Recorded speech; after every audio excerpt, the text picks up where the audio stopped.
BBK. BBKC 소유주 헌정방송 김어준의 나는 꼼수다.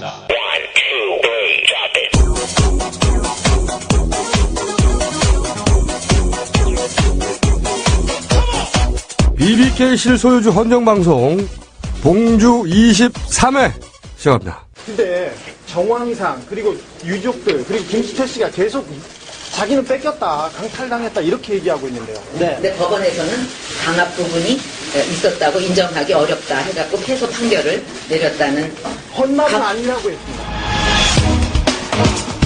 상대가 누구라도 눈치 안 보고 따질 줄 아는 천상 기자 주진우. 그의 기자 정신과 철학을 한 권에 담았습니다. 그의 정통 시사 활극 주기자.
자, 이제 나는 꼼수다 23회 드디어 나갑니다. 앞으로 저희가 매일매일 방송을 할 수도 있고 안 할 수도 있어요. 공작을 쫙쫙 해대면 우린 언제든지 매일매일도 출동합니다.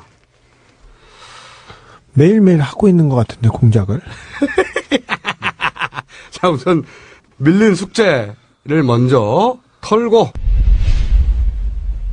딴지일보에서 말이죠.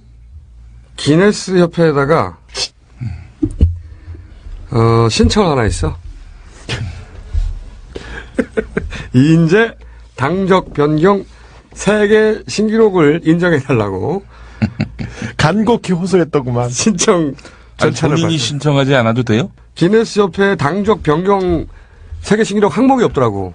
항목을 만들어서 그다음 인정해달라고 신청을 했더니 이런 것은 본인이 직접 해야 된다. 아, 그래요?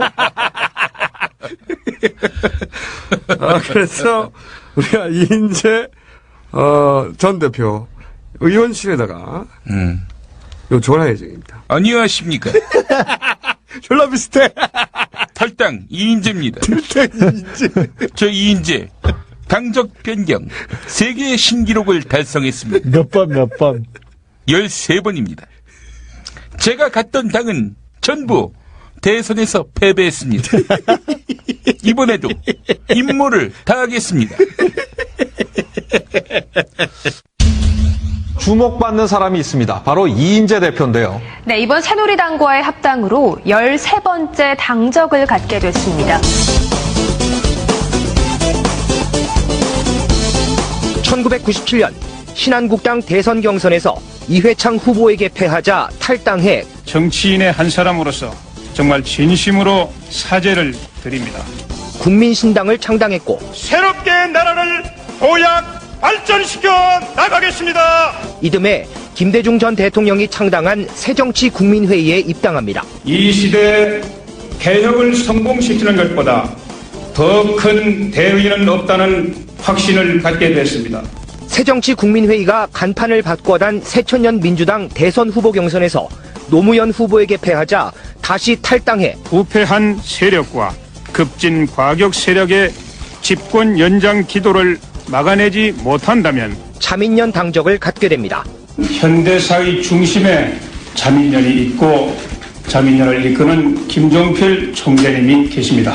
이후 국민중심당, 민주당 12월 19일 반드시 민주당의 승리를 이끌어낼 것을 굳게 다짐합니다, 여러분. 통합민주당을 거쳐 저는 광야에 다시 홀로 서서 저의 행보를 결정해 나갈 생각입니다. 자유선진당과 이회창 전 대표와 이인재 의원도 지난 일은 잊기로 했습니다. 저의 부족함 때문에 마음이 좀 불편하셨다면 이해해 주시고 선진통일당, 새누리당까지 이번 대선에서 박근혜 후보를 압도적으로 당선시킵시다. 4번의 탈당을 포함해 자의반 타의반으로 당정만 13개를 갖게 됐습니다.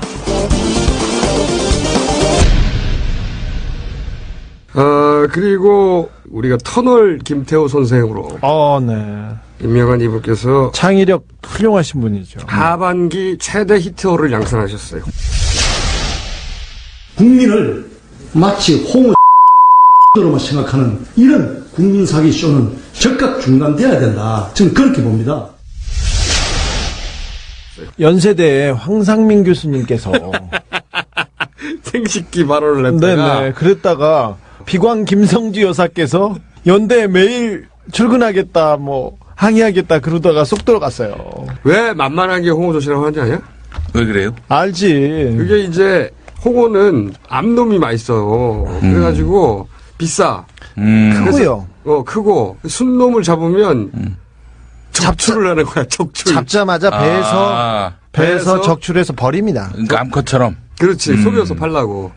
만약에 이거를 문재인 캠프에 캠프 최고위원급이 이 홍어젓 얘기를 했잖아. 네. 포탈에 도배돼서 최소한 일주일은 가 이거. 당연하죠. 일주일은 가는데 만약에 반나절 만에 이게 사라졌거든. 그렇죠. 선거 캠프에서 누가 책임 있는 사람이 이런 실수를 하지 않습니까? 문재인 나와서 사과하라 뭐 난리가 났을 거 아니야. 새누리당 여성 의원들이 단체로 나와가지고. 당연하지. 예. 여성단체 막 여성단체 마구 나오고 계속해서 나가죠.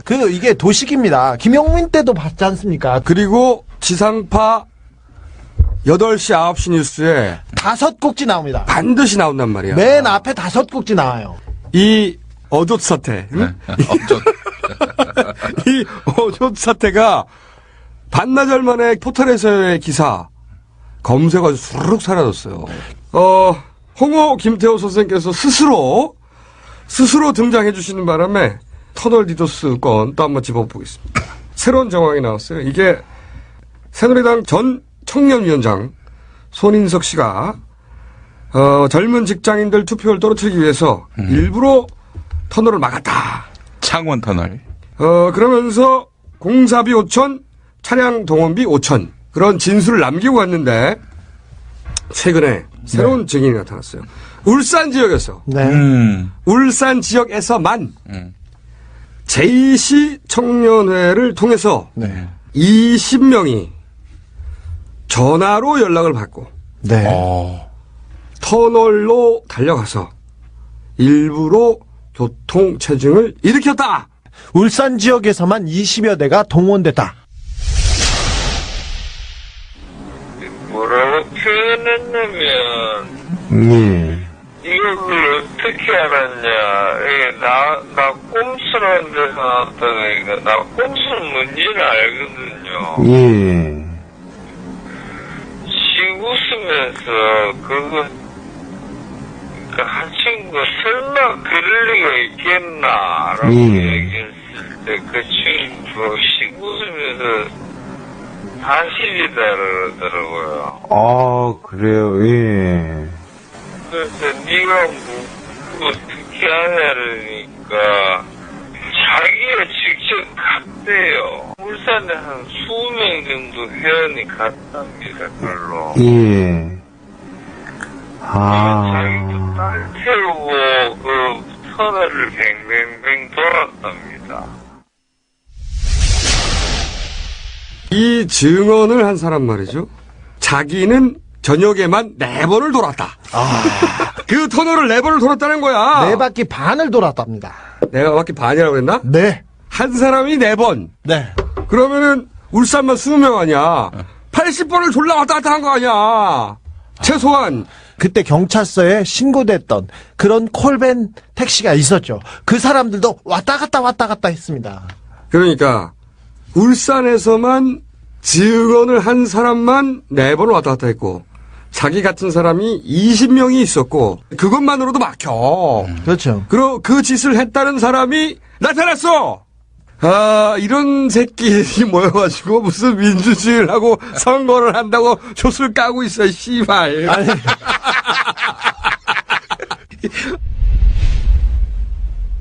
이런 애들이 모여가지고 투표 시간 연장에 절대 합의할 수 없다. 그렇죠. 박근혜 후보는 그건 국회가 할 일이지 개인이 개입할 일이 아니다. 개인이 개입? 자기가 개인이래. 개인이 개입?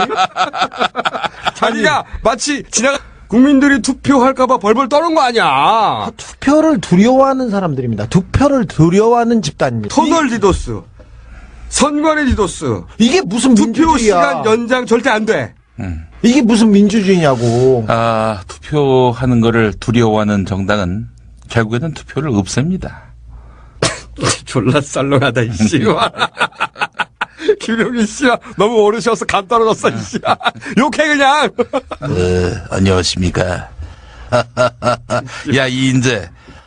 내가 선진 통일당 그 합당을 지지했다고. 둘이 왜 싸워? 좆가고 있어요. 그거 웃겼다, 이씨. 이인재 한마디. 안녕하십니까. 아니, 총재님. 총재님은 저희 합당이 싫으십니까? 야, 이 개새끼야. 조카 이 새끼야. 너 이 새끼, 노예에서 나왔다, 이 새끼, 이제. 나이 돼지 새끼야. 졸라 뜬금없이. 맥락도 없는 욕을. 그리고, 홍호, 김태호 선생과 세트가 있어요, 세트. 저희가 쭉 세트로 다뤄왔던, 지상 최대 검색 유발자. 음모 정우택翁께서 국제적 활약을 하셨다 하는 뉴스를 저희가. 창피해서 이거 되겠어? 제가 하나님을 믿고 또 예수님께 의지하기 때문에 제가 정치하려면 많은 난관에 봉착을 합니다. 그렇죠. 또 많은 선택을 해야 되는 이런 그 순간을 겪게 되는데요. 그때마다 기도를 하고 또 하나님의 뜻이 무엇인지를 파악하려고 이렇게 노력을 했던 것이 제가 정치 활동하는데 저는 큰 힘이 됐다고 이렇게 생각합니다. 자부를 그건 확실하게 말씀드릴 수 있습니다. 훌륭하십니다. 네. 이것이 나의 간증이요 이것이 나의 찬송일세. 정우택 추격자 이재표 국장님을 다시 한번 모셨습니다. 안녕하십니까? 네, 안녕하십니까? 또 오셨어요, 국장님.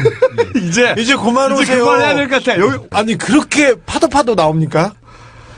저희가 지지난 시간 미국에 있을 때죠, 아마. 검색어 정우택 대만을 날린 적이 있습니다. 예. 그거를 또 우리 지독한 우리 이재표 국장이 대만까지 직접 날아가서 요새 안 계셨는데 그게 대만 다녀오신 거예요? 예, 대만 갔다 왔습니다. 이때까지 저희가 이야기한 모든 내용은 다 녹취와 증인이 존재합니다. 예. 그런데 이 대만만 유일하게 일방의 주장만 있었어요. 그렇지. 대만 제이씨 회장이 유흥업소 여종업원 2명을 앉혀줍니다. 그 여종업원 2명하고 술을 마십니다. 아가씨들이 2명을 앉혀줍니다. 술을 먹습니다. 그 대만 애들하고. 대만 회장은 둘을 호텔로 데리고 가라. 다 보내주겠다고 말했어요. 그런데 여종업원 1명이 자꾸 저에게 그날이라고 이야기합니다. 생리라는 겁니다. 그래서 나머지 1명만 데리고 갑니다. 대만 회장이 이제 둘을 데리고 나가라. 다 보내주겠다. 얘는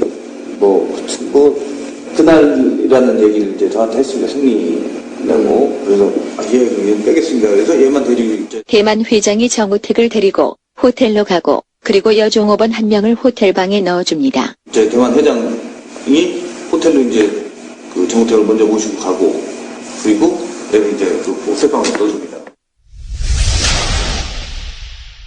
끝장을 보시는군요, 하여튼, 끝장을. 정우택 최고위원이 이 지사로 당선되던 해 겨울에 이 타이완에 갔고, 그 당시에 이제, 2명의 여종원을 자리에 앉혔고, 1명만 데리고 갔다라는 것이 이제 손 전 위원장의 주장이었습니다. 네. 여기 대해서 이제 확인할 필요가 좀 있겠다는 생각이 들어서. 국장님. 예.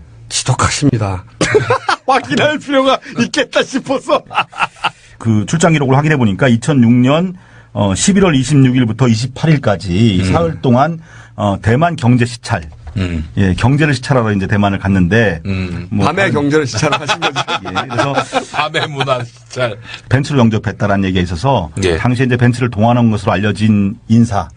이 인사의 이름을 실명 공개하지 못하면 역시 이제 정치권의 몸을 담고 있고 출마 예정이라고 합니다. 그렇기 때문에 저희 아까 대만 정치권 인사와 만났군요. 예, 그래서 이제 정확한 내용들을 들었습니다. 그래서 중요한 것은 우리가 확인하고 싶은 것은 그런 성접대 사실이 있느냐.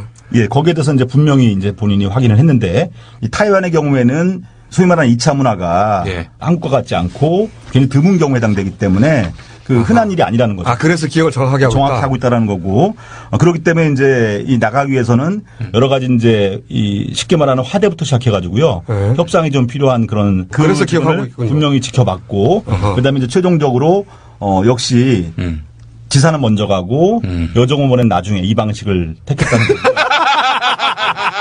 화대도 기억하던가요? 그는 우리나라 돈으로 한 80만 원을 넘는 경우가 대부분이다라고 이제. 그리고 그 화대는 그러면 누가 지불했습니까? 대만에서 접대하는 방식으로 이제 이 진행이 됐던. 대만으로부터 접대를 받은 거네요. 예, 그렇습니다. 거기서 나오는 얘기는 뭐였냐면 그 마당과 협상을 했고 하얏트 호텔의 룸 넘버를 알려주는 것을 분명히 들었다라는 부분이 정우택 지사가 녹취에 분명히 나와 있습니다. 그 부분. 호텔 방에서 쎄쎄쎄를 했을 수도 있어요. 그렇죠. 뭐 그 대만 경제에 대해서 그렇지. 지하 경제에 대해서 토론을 제가 통역이 필요했을 것 같은데 그 여자분이 한국어를 굉장히 잘했을 수도 있고요. 저는 좋게 해석하고 싶네요. 수화로 할 수도 있지 않았을까요? 정우택 당시 지사가 유흥업소 사장과 여종업원을 상대로 흥정을 했고 나중에는 그 여종업원에게 자신의 호텔 방으로 오라고 말했다는 증언. 我刚才问是说坐计程车回去。 그러니까 물어보니까 택시 타고 갔다고. 그러면 여자는? 那小姐是？小姐是，他们那时候说是自己，我有看他们在约啊，约房间号，其他房间他们是没有小姐没有跟他们说啊。 아가씨는 저기 술집에서 서로 이 사람이 자기 호텔 룸 넘버를 알려준 걸 봤다고. 네. 그러니까 아가 집으로 택시 타고 호텔로 오라는 거죠. 그렇지. 룸 넘버 그렇게 하라고. 그 정우택 파트너만 그죠? 네. 손희석은 하지 않았고. 네. 예. 因为我有看到他们跟那个妈咪哈酒店的干部哈在那边讲事情啊，讲有在那边讲事情，然后后来有在写一些东西这样。 저기 정영태하고 마담하고 또 아가씨하고 서로 얘기하면서 그러면서 정영태가 자기 룸 넘버 알려주고 아가씨한테. 네.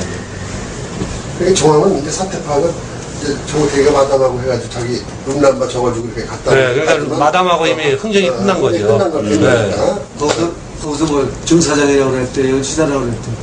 지사라고.他跟我讲他跟我说是省长。 네,省长. 그러니까 지사라고 그랬대. 就那个州的州长。 네. 그러니까 뭐 주지사처럼. 안녕하세요. 여러분의 덕화 인사드리겠어요. 지금 포털에서 정우택 대만 부탁해요. 안녕히 가세요. 여기까지 하죠. 네. 저희가 이제 이 방송은 한시적 방송입니다. 말도 맙시다. 뭐가 그리 겁이다. 사람을 말도 못하게 만드나요. 다들 그렇죠. 해드신 게 많으니 그렇게 어줍지 않게 놀고 있겠죠. 죽겠어요. 어차피 오랜만이면 이 모든 거짓말들이 그냥 아니시죠. 모두 다 보고 날 테니 그날은 딱 기다려요.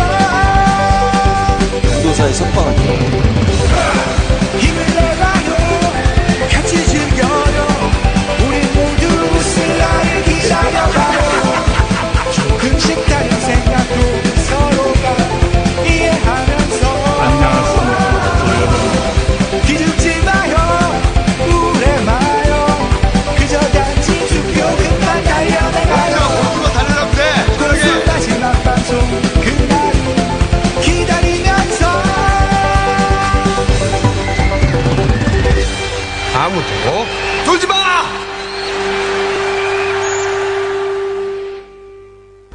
다른 사안으로 넘어가기 전에, 요즘. 다시 대선이라고 각하가 존재감을 보이기 시작하고. BBK. 특히 BBK 소식 많이 나오고 있습니다. 네. 가장 최근에는 다스 비자금을 검찰이 알고도 묻어버렸다. 다스 비자금을 BBK 특검에서 조사했는데 130억에서 150억 가량의 비자금 덩어리를 발견했습니다. 알고도 덮었습니다.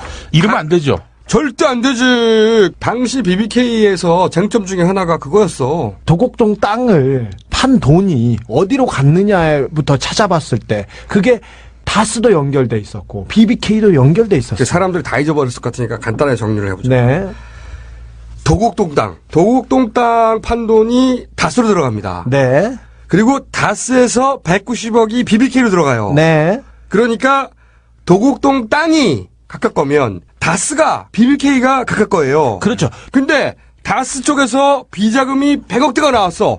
그러면 이 돈이 누구 건지 찾아야 될 거 아니야. 이 사건을 해결하려면 하지만 안 찾고 덮어버렸다. 정호영, 김학근, 문강배, 이상은, 최철, 이건행 특검보, 그 다음에 특검에 참여했던 박정식, 유상범, 윤석열 검사님들.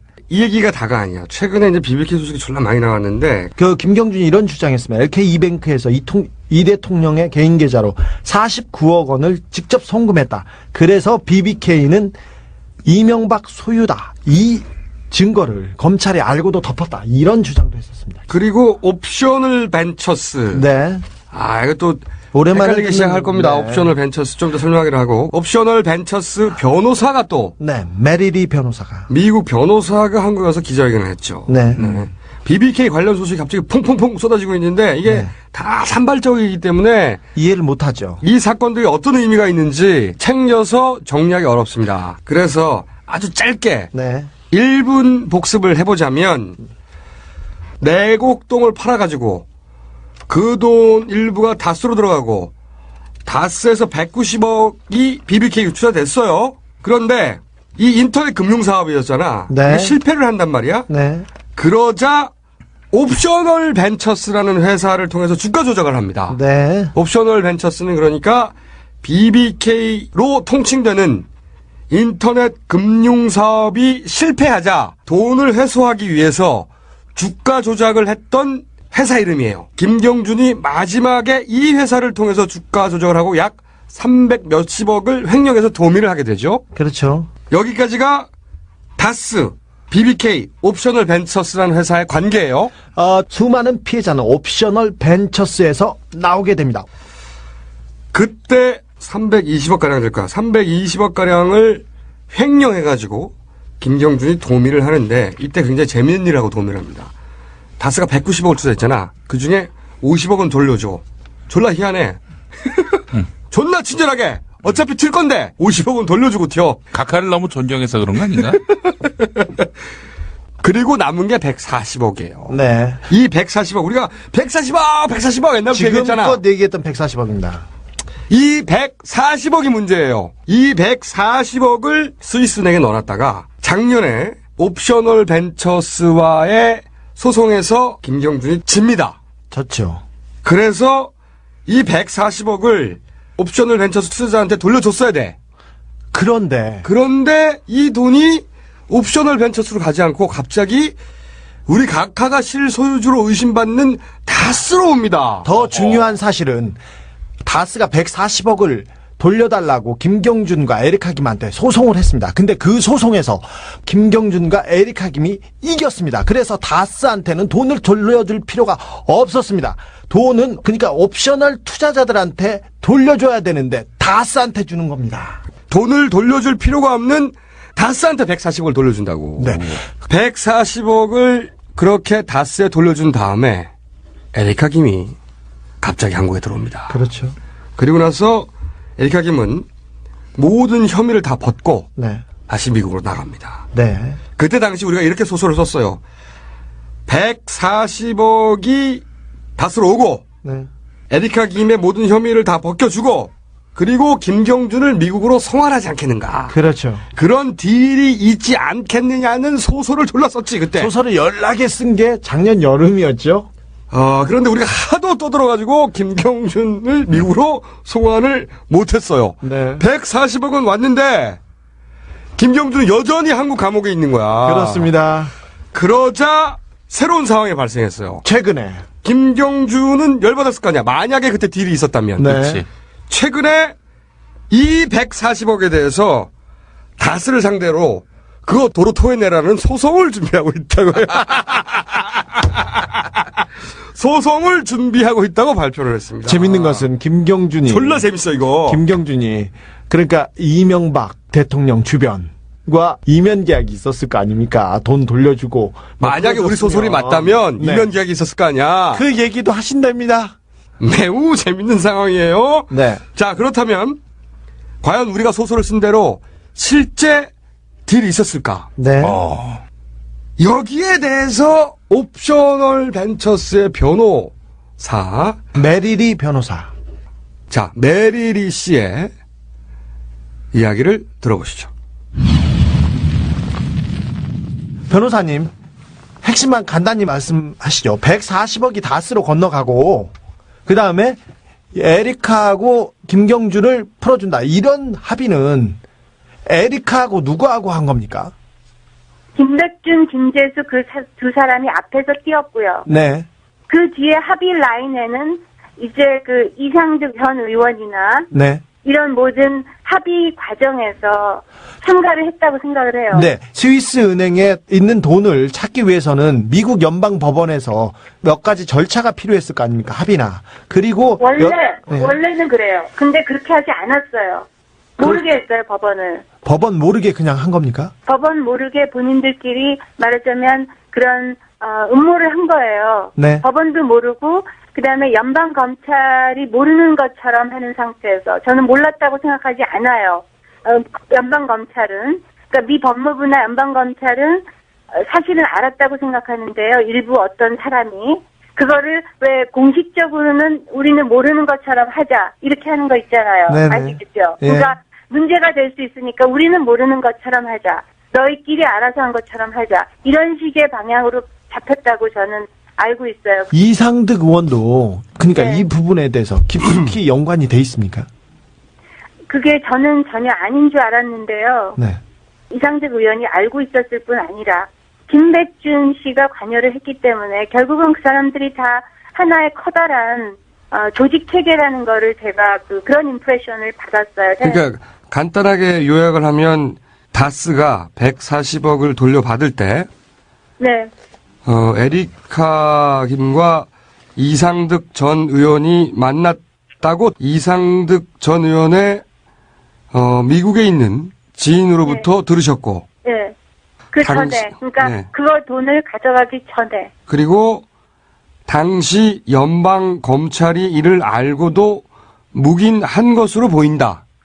네. 이렇게 말씀하신 거죠? 네. 근데 이 중에서 제가 궁금한 것은 미국의 연방 검찰이 묵인할 정도라면 에리카 김이라고 하는 개인이 부탁해서 될 일은 아니지 않습니까? 아니죠. 절대 아니죠.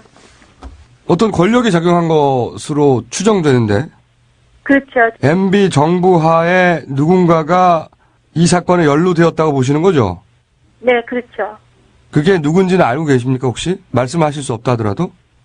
한 명은 아니고 그룹이 연루돼서 이 일을 아주 조직적으로 일을 처리한 거죠. 여기서 그룹이라고 하면 정부의 기관을 말씀하시는 겁니까? 아니면 그냥 사적인 여러 사람의 이 모임이라고 가장 모이는 건가요? 대표적으로 일한 사람은 저는 김백준 씨라고 보고요. 네. 김백준 씨는 청와대 비서관이기 때문에 개인이라고 볼 수가 없는데.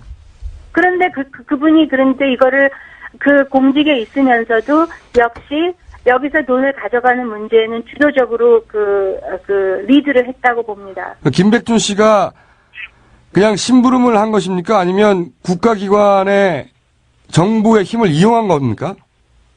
정부의 힘을 이용했죠. 심부름을 한 게 아니고. 왜 그러냐면 제가 지난번 기자회견 때도 말했듯이 워싱턴에 있는 주한미 대사관이 계속적으로 이 문제를 모니터하면서 저한테 알아보고 연락하고 돈을 가져가기 직전에 펜딩인지도 확인하고 사건이 이런 네. 일들이 계속 있었거든요. 아하. 그렇다면 주미대사관의 그 법무관도 역시 그 심부름 라인에서 사용됐다는 거를 말하는 거잖아요. 주미대사관의 마찬가지로 법무관이 이 상황을 계속 모니터링하면서 네, 보고를 하고 있었어요. 그러니까 누군가가 보고를 하는데 그 보고가 사실인지를 저한테 다시 한번 재차 확인하고 네. 법원에 어떤 명령이 나오면 그것도 확인하고 그다음에 돈을 가져가기 한 달 전쯤에 그 이제 법무관이 변호사님한테도 확인을 했죠. 이 부분에 대해서. 네, 저한테요. 네. 다스 소송이 국가의 중요 정책이군요. 그럼. 그래서 그거를 항상 어이가 없다고 생각을 해왔음에도 불구하고 제가 기자회견 때 말한 것처럼 저는 변호사 신분이기 때문에 무슨 그런 거를 문제 삼고 그런 걸 떠드는 입장이 아니고 의뢰인의 베스트 인트레스트로 해서 일을 해야 되는 입장이기 때문에 우리가 소송에서 다 뭐 확보하면 아무 상관없고 그거는 다른 분들이 할 일이라고 생각하고 저는 그냥 침묵하고 있었을 뿐인데 결국은 그런 모든 일들이 우리 의뢰인으로 하여금 판결 집행을 할 수 없게 방해를 했고 지금까지도 하고 있기 때문에 이제는 이제 의뢰인의 요청으로 이런 거를 밝히고 기자회견을 하게 되고 제가 얘기하게 된 거죠. 그러니까 지금 말씀은 주미 대사관의 법무관이 네. 다스라고 하는 일개 사기업에 네. 140억에 관해서 지속적으로 이명박 대통령 취임 이후로 모니터링 해왔다. 네, 맞아요. 정확합니다. 그래서 변호사님께서는 미 연방검찰과 우리 정부 모 담당자, 누군지는 모르겠습니다만, 모 담당자와 어떤 거래가 있지 않았겠는가, 이 돈을 네. 모른 척 해달라고. 그렇죠. 그렇게 보시는 거군요. 네. 그리고 그러니까 연방검찰과 결탁한 우리 정부의 모 인사, 혹은 연방 네. 검찰의 압력이나 협력을 요청한 우리 정부의 모 인사도 누군지 알고 계십니까? 그러니까 그게 한 명이 아니고요. 저는 그룹으로 보거든요. 그리고 총영사, LA 총영사. 김재수가 계속해서 다스를 챙겼죠. 총영사는 어떻게 그럼요. 연루되어 있습니까? 그 총영사가 그 총영사 되기 전에 LKE 뱅크 측 변호사였고요. 변호사였어요. 네. 그래서 이명박 네. 대통령 측 변호사였습니다. 그 사람을 LA 총영사로 임명하고는 그렇죠. 계속해서 이 다스 140억에 관해서 관리하고 모니터링 하도록 했다. 맞나요? 네. 대한민국을 대표해서 LA에 가 있는 총영사가 교민을 위해서, 우리 국민을 위해서가 아니라 다스라는 개인 회사를 위해서 다스 140억에 관해서 어떻게 되는지 알아보려고 계속해서 변호사님들 접촉했다. 맞나요?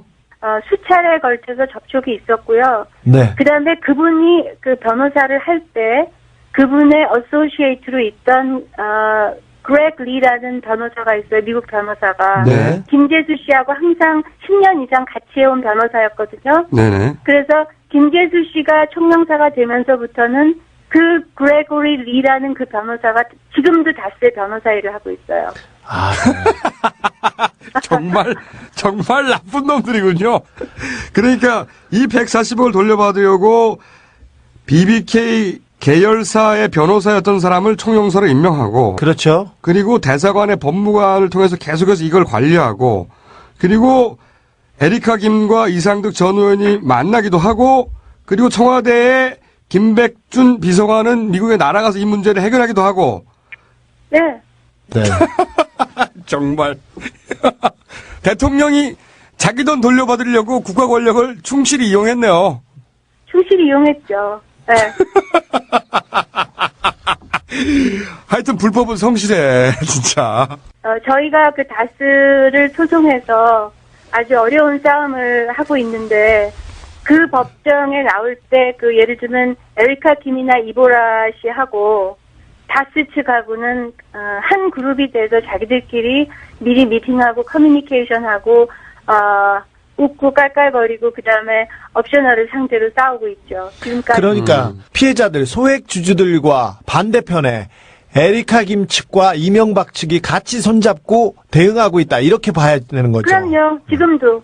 네, 그러니까 소액 투자자들이 피해를 본 옵셔널 벤처스에는 돈을 주지 말아야지 자기들이 나눠 먹을 게 있잖아요. 그렇죠. 그래서 그다음에 여기를 죽여야만 네. 이제 죽여야만 영원히 힘을 못 써서 이 문제가 덮여진다고 생각하고 자기들끼리 계속 지금 주거니 받거니 하면서 싸우는 척하면서 나눠 먹기를 계속 해온 거죠 지금까지. 이렇게 생각할 수도 있겠군요. 옵셔널 벤처스에 대해서는 같은 배를 탔고 네. 그리고 서로 돈을 나눠 먹을 때는 또 서로 분쟁을 하고.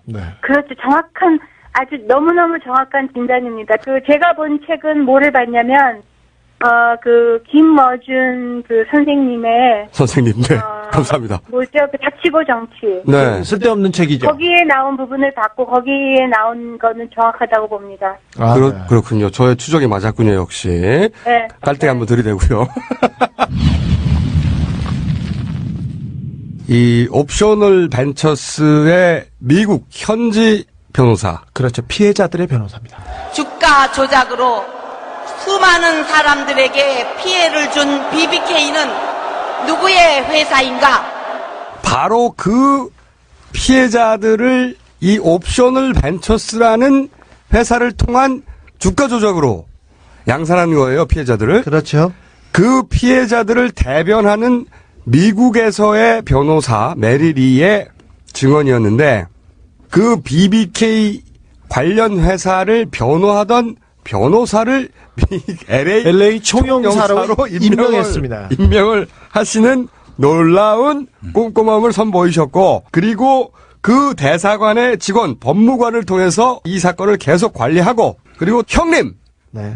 이상득 전 의원은 이 문제를 해결하기 위해서 에리카 김을 만났다고 하고 네. 그리고 어떤 거래가 있었는지 모르겠으나 연방검찰과 딜을 한 것으로 추정이 되고 그래서 결국은 140억을 돌려받았다.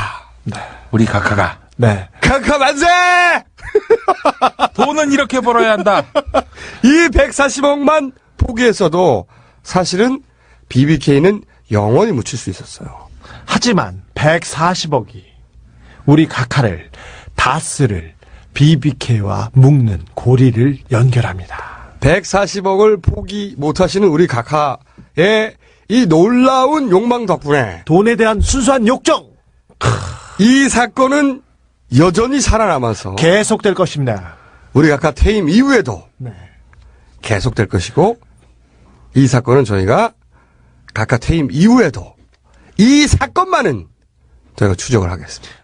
네, 전 요즘 제가 다시 한국 돌아와서 인터넷 금융회사를 창립을 했습니다.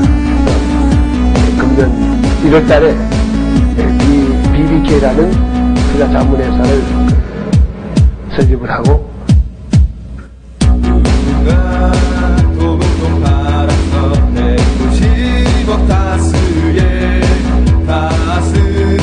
그돈 받아 BBK 투자하네 개미들의 300억도 BBK 끌어모으네 주인이는 BBK 영상 속 그분 말씀 주어가 없네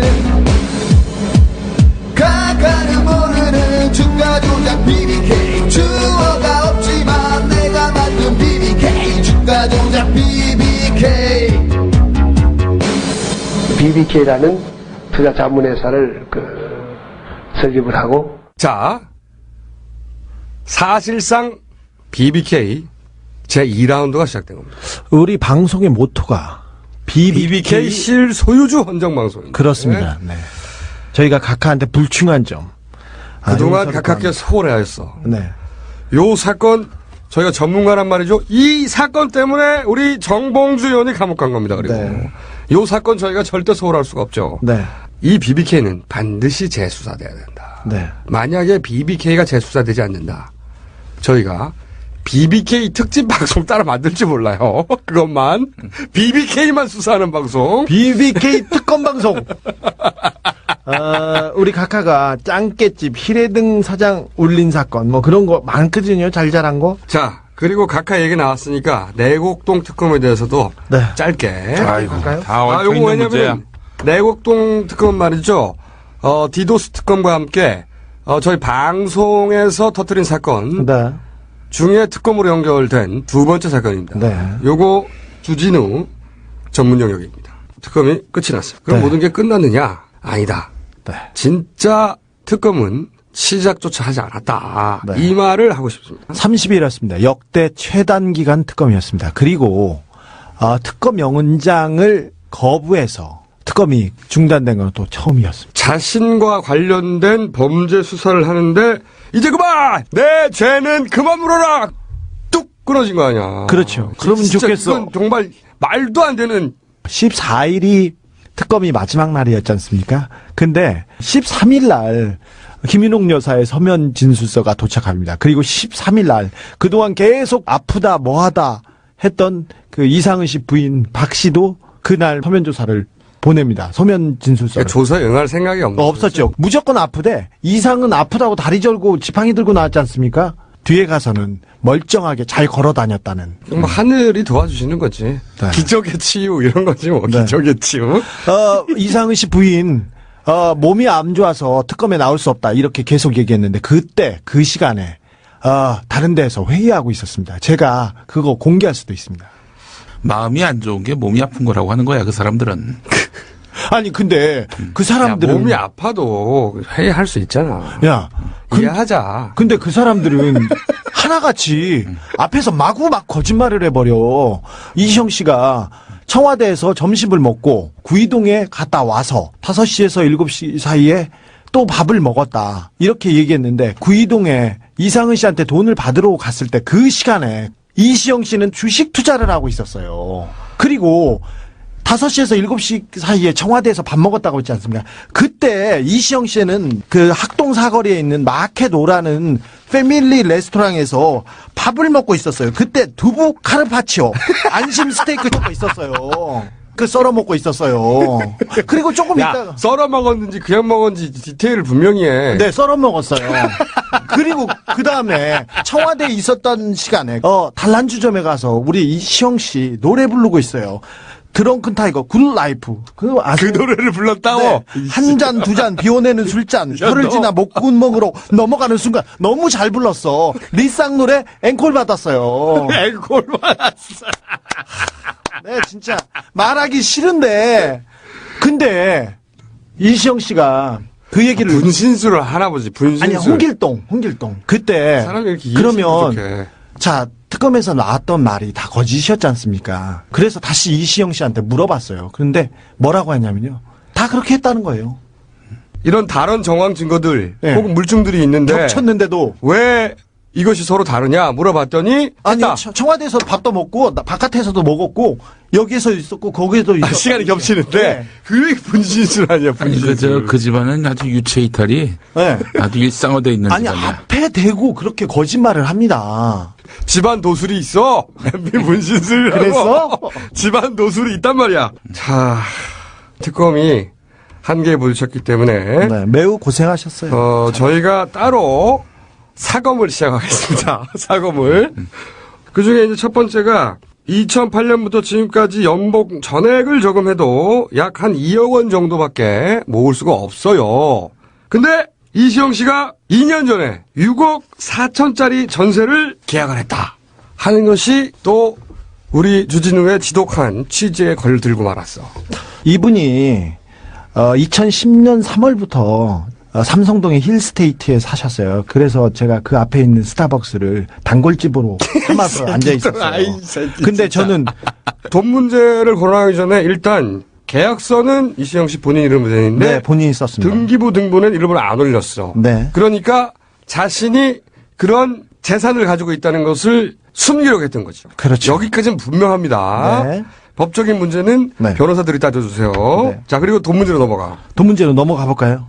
2010년 2월 9일 날 시영 씨하고 청와대에 있는 설 안무개 씨하고 와서 계약을 합니다. 그리고 잔금을 치르는데 3억 원이 넘는 액수를 청와대 직원들이 청와대 주변에 있는 은행 지점을 10,000원짜리 덩어리 돈을 가져와서 수표로 바꿔서 집주인한테 쏘아주는 이런 방식을 했습니다. 여기에 청와대 재정팀이 자기 명의로 그래 명의를 신탁해서 이 부분은 문제가 아주 크죠. 청와대 사람들이 현금 뭉텅이 돈을 가져와서 시영 씨 전셋집 사는데 보내줍니다. 이게 그러니까 이제 정리를 좀 해보자면. 그렇죠. 우선 첫 번째 문제는 대통령 아들 개인 부동산 거래하는데 청와대 재정팀이 동원이 됐다. 네. 일단 1차적으로 이 문제 제기를 할 수 있어요. 그렇죠.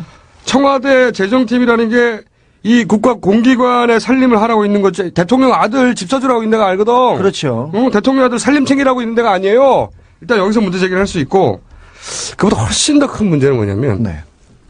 이런 거지. 지금 이야기는 현금으로 가져왔다는 거 아니야? 현금입니다. 현금을 청와대 재정팀 직원들이 나눠서 가져와가지고. 그렇죠. 주 아무개, 도 아무개, 이 아무개, 안 아무개, 김 아무개, 고 아무개가 뭉텅이 돈을 가져와서 이것을 은행에서 바꾼 다음에 네. 집주인에게 송금하여 네. 겉으로 거래상으로 보면 이것이 이시영 씨의 집인지 모르게 한 거지. 일단은 네. 현금을 가져왔는데 그 현금이 어디서 났냐, 누구의 돈이냐 하는 문제가 또 남는 거예요. 그렇죠. 일단 이시영 씨 본인의 돈일 수는 없잖아. 네. 재산이 없으니까. 그렇죠. 그만한. 네. 그리고 이명박 대통령과 김윤옥 여사도 그때 재산 변동이 없었습니다. 그래서 이명박 대통령의 돈도 아니고 김윤옥 여사의 돈도 아닙니다.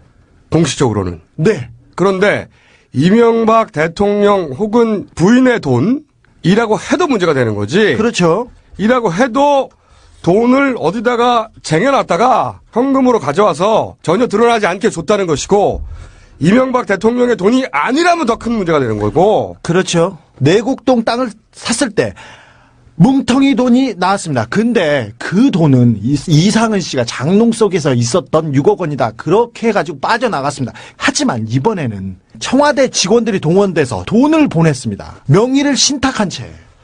자, 생각을 해보자고. 만약에 내곡동처럼 이상은 씨가 준 것이라고 처리하려면 그렇죠. 그냥 현금이 가야 돼요. 그렇죠. 현금이 그래서 장롱송에 있었다. 네.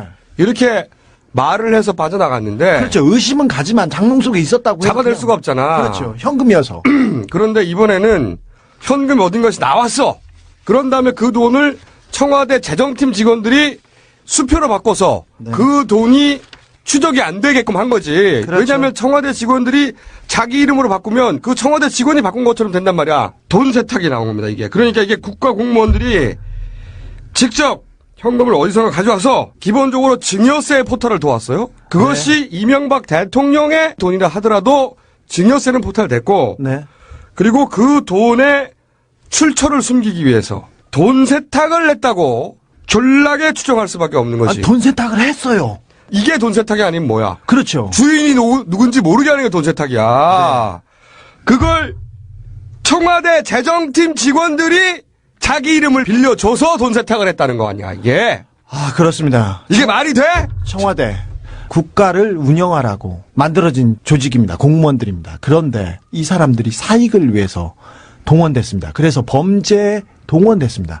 이분들은 어떤 생각에서 이런 일을 했는지 모르지만 분명히 법을 어긴 거고요. 그 다음에 이 사람들은 거의 대부분 청와대에서 다른 데로 옮겼습니다. 거의 1계급, 2계급씩 승진해서 옮겼습니다. 자, 1차적으로 그 돈이 잡히지 않은 비자금이라고 할 수 있어요. 그렇죠. 비자금인 거지, 지금까지는. 비자금이죠. 그것의 분명한 출처를 말하기 전까지는 비자금으로 추정된다고 말할 수가 있어. 네. 그런데 그 돈이 청와대 재정팀에 의해서 명의가 신탁돼서 돈 세탁이 되어서 아들의 전셋집을 마련하는데 들어갔어. 예. 그렇다는 얘기는 청와대가 비자금 세탁소다. 네. 라고 주장을 해도 뭐라고 반박을 할 거냐고, 여기서. 이 사건에 대해서는 비자금 세탁을 했습니다. 이거 말이죠. 이래서 내곡동 땅보다 더 심각한 문제예요. 더 중요한 문제입니다. 아. 깔때기였습니다. 야, 이거 진짜 골 때리는 거야. 자, 네. 여기서 더 심각할 수 있는 것은 그 돈이 우리 각하나 각하 주변으로부터 나오지 않았을 경우도 상정해 봐야 되는 거지. 왜냐면 이렇게까지 숨길 이유가 뭐가 있냐고. 여기서 재밌는 포인트 하나 더 짚어나가 있습니다. 한 걸음 더 나아간다. 그러니까 정봉주 의원만 하는 게 아니라 제가 한 걸음 더 나아갈게요. 3월 9일 날, 3월 10일 날 신한은행 효자동 지점에, 효자동 지점은 청와대 바로 옆에 있는 지점입니다. 여기에 재정팀장인 주 아무개 씨가 1억 4천만 원의 돈덩어리를 가져옵니다. 돈덩어리를 가져오는데 1억 3천만 원은 국권 만원짜리였습니다. 옛날 지폐. 다시 말합니다. 국권 옛날 만원짜리를 1억 3천만 원 가지고 와서 세탁을 해서 보냅니다.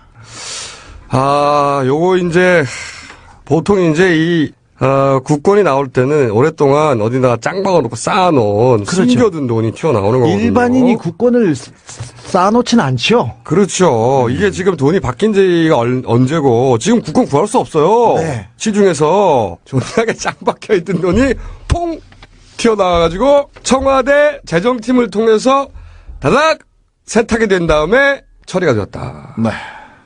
국가공무원이 더군다나 청와대에 돈을 다루는 재정팀이 이 일을 했다는 것을 믿기지가 않는 거지. 아유, 정말 씨발 떠나고 싶다 진짜 좀 같아서 진짜 씨발 진짜. 내곡동 땅은 이상은 씨가 내가 장롱 속에 넣어뒀어. 근데 알리바이가 하나도 안 맞습니다. 근데 특검을 거부해서 연장을 거부해서 끝났는데 이 문제는 이름을 적어놨습니다. 그래서 이게 물증이 있어요. 네. 이빨을 맞춰서 빠져나가기가 쉽지 않다 이번에는. 오늘은 여기까지만 얘기하는데 국가 권력을 가지고 국민을 우롱하고 자기 돈벌이 수단으로 삼는 사람들한테는 저희가 얼마나 사악한지 끝까지 쫓아가겠습니다. 끝까지 쫓아가봐야 뭐 쫓아가기 전에 붙잡아가 넣겠지 뭐. 당연하지. 왜 그래 갑자기. 정권 바뀌어야 돼.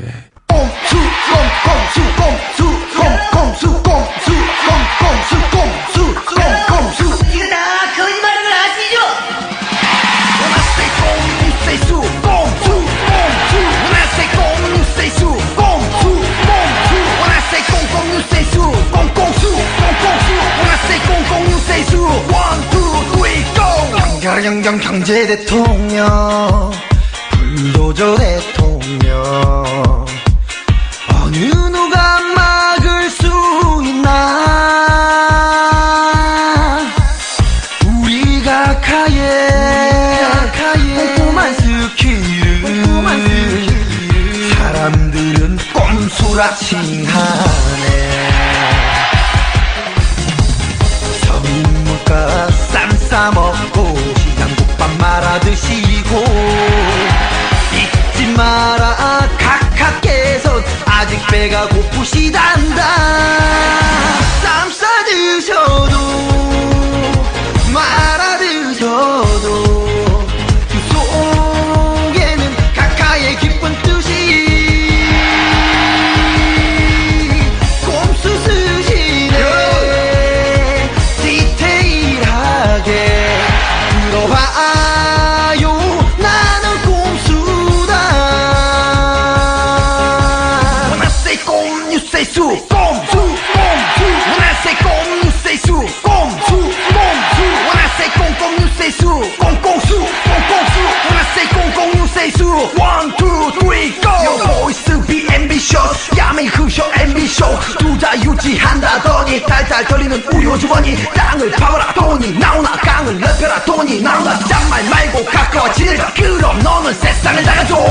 언제나 후연지기 밝은 정신 실천하시는 잊지 마라 각하께선 그럴 분이 아니시란다. 쌈 싸 드셔도 말아 드셔도 그 속에는 각하의 기쁜 뜻이 꼼수 쓰시네. 디테일하게 들어봐요. 나는 꼼수다. 이건 모두 거짓입니다. 여러분 이거 다 거짓말인 걸 아시죠? 이제 알바단 뉴스를 좀 훑어보기로 하겠습니다. 알바단. 시발단 우리 한번 얘기했고, 봉알단 한번 얘기했고, 오늘은 방알단. 방알단.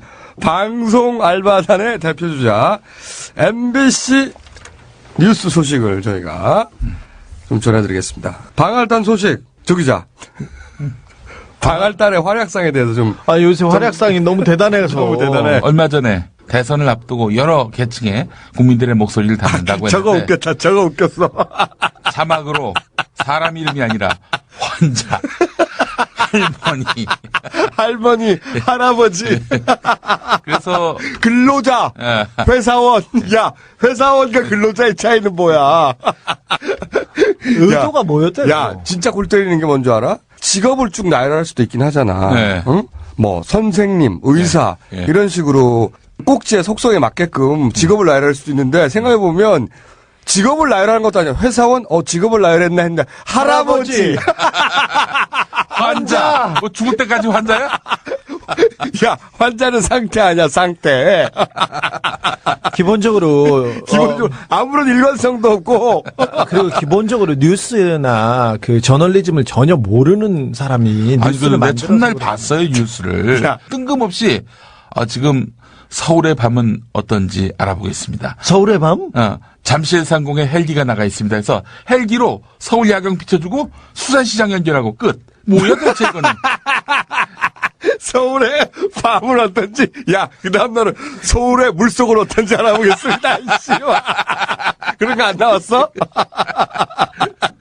그나마 미친 거야, 미친 거. MBC 뉴스를 사람들이 안 보는 게 그나마 다행이고 위안이라고 생각할 정도입니다, 이제.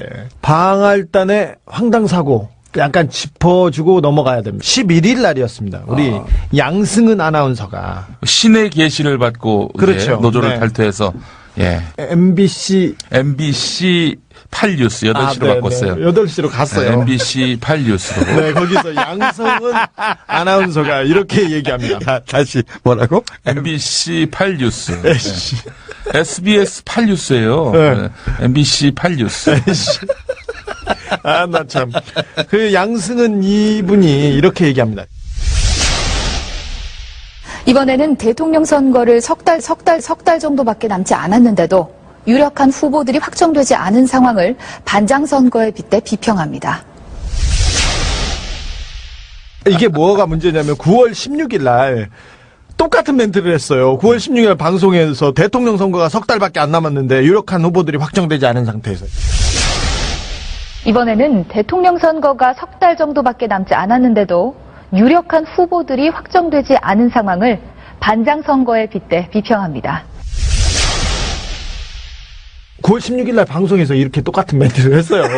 그러니까 누가 다른 걸 써준 거를 그대로 읽었는데. 프롬포트에 올라온 내용을. 네. 근데 그거는 단순 실수라고 할 수 있는데 그보다 사실 더 큰 게 뭐냐면 이게 지금 박근혜 진영에서 막 밀고 있는 프레임이거든. 그렇습니다. 11일 날 중앙선대위에 나와서 박근혜 후보께서 이렇게 얘기했어요. 근데 지금 이제 이 선거를 앞두고 좀 유례가 없는 일이 벌어지고 있습니다. 다시 말하면 지금 한 달여밖에 선거가 남지 않았는데 우리도 상대가 누군지를 누가 링에 올라오는지 모르고 있다는 사실, 국민도 누가 후보가 저쪽에서 되는지를 모르고 있다는 이 기막힌 사실입니다. 이거는 우리나라 앞날을 위해서도 참 바람직하지 못한 좋지 않은 일이라고 생각합니다. 말하자면 선택을 해야 하는 국민들께 충분히 검증을 하고 또 어떤 선택을 해야 나라가 이렇게 얘기하는데 새누리당의 프레임인데 이게 아니라에 대해서 이제 까는 거지 한마디로 말해서. 그런데 이걸 우리 방할단이 이걸 MBC가 시사 만평으로 그대로 하려고 그랬던 거야. 그렇죠. 그러니까 이게 새누리당 방송이라는 거지 한마디로 말해서 새누리당의 당 기관 방송이다 이런 걸 방증하는 거지 스스로. 그런데 이게 석 달 정도밖에 남지 않았다는 말을 안 했으면 그냥 넘어왔을 거야. 그렇죠. MBC는 또 뉴스가 아니야 이제. 지금 MBC에서 마이크 잡고 있는 사람들 거의 대부분 신념도 없고. 거의 신념이 없어. 신념은 있지. 박근혜가 당선돼야 된다. 그 신념은 있네. 신념은 있지. 그 신념은 있네. 기본적으로 생각은 해야지. 대선이 석 달밖에 남지 않았는데 이게 뭐야 이게. 자기들의 운명이 걸려 있는 문제인데. 그러니까. 이번에 또 우리 김재철 사장님께서 그렇죠. 이 새누리당과 청와대 하회와 같은 은혜를 입고 김무성 하금열. 절대 아니라고 하겠지. 네. 절대 아니라고 하겠지만 김무성이 김재철을 스테이하라고 박문진 이사한테 그렇게 전화했다고 하는 거 아닙니까? 이것은 박근혜가 이 MBC 문제를 풀 핵심 당사자인데 원치 않는다. 이 증거입니다. 게다가 오랫동안 이명 박근혜라고 주장했던 네. 야권의 주장을 완전히. 입증하는 또 하나의 사건이기도 하죠. 왜냐하면 청와대하고 박근혜 캠프에서 동시에 전화했다는 거 아니야? 그렇습니다. MBC가 완전 맛이 갔다. 맛이 갔죠? 그리고 또 하나는 MBC가 박근혜의 방할단이다. 그렇다. 그리고 이제 시발단. 시발단 모 목사님이 인터뷰를 짧게 했어요. 네. 누가 시켰겠죠, 당연히. 자기는 트위터 알바를 운영한 적이 없다. 트위터 알바 운영한 적 있습니다. 네, 있어요. 자, 저희가 거짓말 하는 거면 저희 문제 삼으세요. 목사님, 거짓말 하시면 안 됩니다. 이를 키워주세요. 부탁합니다. 키워주세요. 안녕하세요. MBC 출신 탤런트. 여러분의 덕화 인사드리겠어요. 지금 포털 사이트에서 MBC 방할단 검색 부탁해요. 야, 이씨발, 근데 우리가 부탁하는 건 이제 다 삭제돼. 이 알바 추적, 자동 추적 사이트 네. 만들었다고 했는데, 이 꼼꼼한 새끼들이에요. 이 방송이 녹음된 직후에 이 새끼들이 우리가 방송이 나간 것도 아니고 녹음된 직후에 도청한 새끼들이 딴질보에서 만들어지는 기사에서 그 주소를 확인하고 들어가서 사이트를 뭉개버렸어. 젖같은 야, 이 새끼들아! 저희가 누가 그랬는지 알아냈어요. 진짜? 죽었어, 이 새끼. 하여튼. 하지만 원본이 있기 때문에 이 사이트를 다시 열었지롱. 여기 가보시면 추적 중인 계정이 2만 1000개입니다. 2만 1000개. 그리고 추적 중인 트윗 수가 30만 개예요. 추적 중인 리트윗 수는 100만 개입니다. 여기서 자동으로 알바들을 적출해내고 있다. 이 사이트 다시 공개합니다. 네, 들어가 보시면 기가 막힙니다. 주소명은 알파라지.com alparazi.com.입니다. 그 일본과 한국 간의 긴밀한 그 협력은 양국의 그 공동 발전, 또 더 나아가서 지역 발전과 또 안전에 기여를 한다. 또 매우 중요하다고 생각을 합니다. 그래서 저는 그 일본의 그 올바른 역사 인식을 토대로 해서 좀 두 나라 관계가 미래지향적으로 이렇게 발전해 나가기를 바라고, 한중 관계가 기존 지금까지도 이렇게 협력을 이루어왔지만 그 관계가 더욱 이렇게 지속이 되면서 또 더 나아가서 더욱 업그레이드 되기를 바라고 있습니다. 너무 뻔한 노래, 너무 뻔한 이야기, 너무 뻔한 재미없는 농담. 지가 하면 사랑이고 남이 하면 불륜이고 똑같은 것들끼리 한심한 소리 하고 있네. 나참 이거는 너무 뻔해, 저것도 너무 뻔해. 똑같은 것들끼리 가짜는 소리 하고 있네. 나참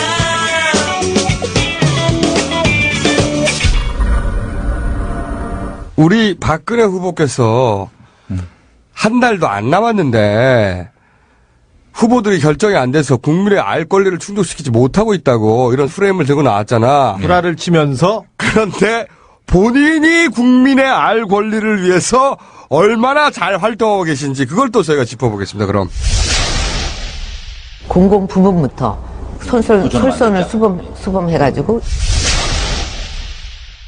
자, 우리 박근혜 후보님께서 솔선을 수범해가지고 이게 씨발 사자성어를 인수부대를 했어. 이 씨발 솔선 박근혜 후보께서 솔선을 수범하셨습니다. 솔선을 수범해가지고 그리고 사교 교육을 하셨어요. 사교육이 아니고 사교 교육. 단독 토론회. 명칭부터 말이 안 돼. 어떻게 혼자 토론회를 하냐? 혼자 하면 그게 판토마임이지, 씨발, 무슨. 야, 그리고, 뭐, 질문 유출됐다 그러는데, 유출이 아니지. 왜냐면은 방송사는 송출만 했어. 원래부터 새누리당이 기획을 한 거야, 자기들끼리. 옵션만 끌어다가 썼고. 그러니까 처음부터 짠 건데 무슨 유출이야, 자기들끼리. 그리고 말이죠. 저는 이 점을 꼭 지적하고 싶습니다. 토론회를 다시 보기로 잘 보면 제가 꼼꼼하게 다시 봤는데 말이 길어지면 자꾸 대본을 컨닝을 해. 저기 교수들이나 그 패널들이 질문을 하지 않습니까? 그러면 자꾸 대본을 보시더라고요. 거기 답변이 써 있으니까. 그런데 저의 이 날카로운 눈에 잡힌 게 하나 있어요. 뭐냐면 토론에 임하는 사람들은 자기가 가져온 자료들을 뒤척거리게 돼 있어. 네. 그렇잖아. 자료를 넘기게 돼 있다고. 그렇잖아. 근데 이 토론회를 다시 보기로 잘 보세요. 박근혜 후보가 자료를 넘기는 장면이 단 한 번도 안 나와. 힐끗 컨닝하는 장면이 계속 잡혀. 하지만 그 자료를 넘기는 장면이 안 나온다고. 왜냐? 도둑이 재발절인 거야. 다음 질문이 나오면 다음 장을 넘겨야 될 거 아니야. 당연히. 답이 나와야 돼. 답안지를 봐야 될 거 아니야. 그럼 넘겨야 되잖아. 그거를 자기들이 도둑이 재발이 되어가지고 자료를 넘기는 장면이 있을 때는 항상 카메라를 돌려. 그래서 너무나 자연스럽게 나와야 할 자료를 뒤척거리거나 넘기는 장면이 단 한 번도 안 나와. 다시 봐봐. 한 번도 안 나와. 그런데 질문을 하면 항상 자료를 보고 있습니다. 그리고 그 악수를 피했다고 하는 사진. 그렇죠. 신혜선 사건. 이거 거짓말입니다. 네. 거짓말입니다. 손이 아파서 뒤로 주무르고 있는데 악수하러 와서 그런 장면이 찍힌 것이다. 아닙니다. 거짓말입니다. 왜냐? 오마이뉴스의 권우성 팀장이 이 사진을 한 컷만 찍은 게 아니라 그 앞뒤로 연사로 100장이 넘게 찍었어. 104건 찍었죠.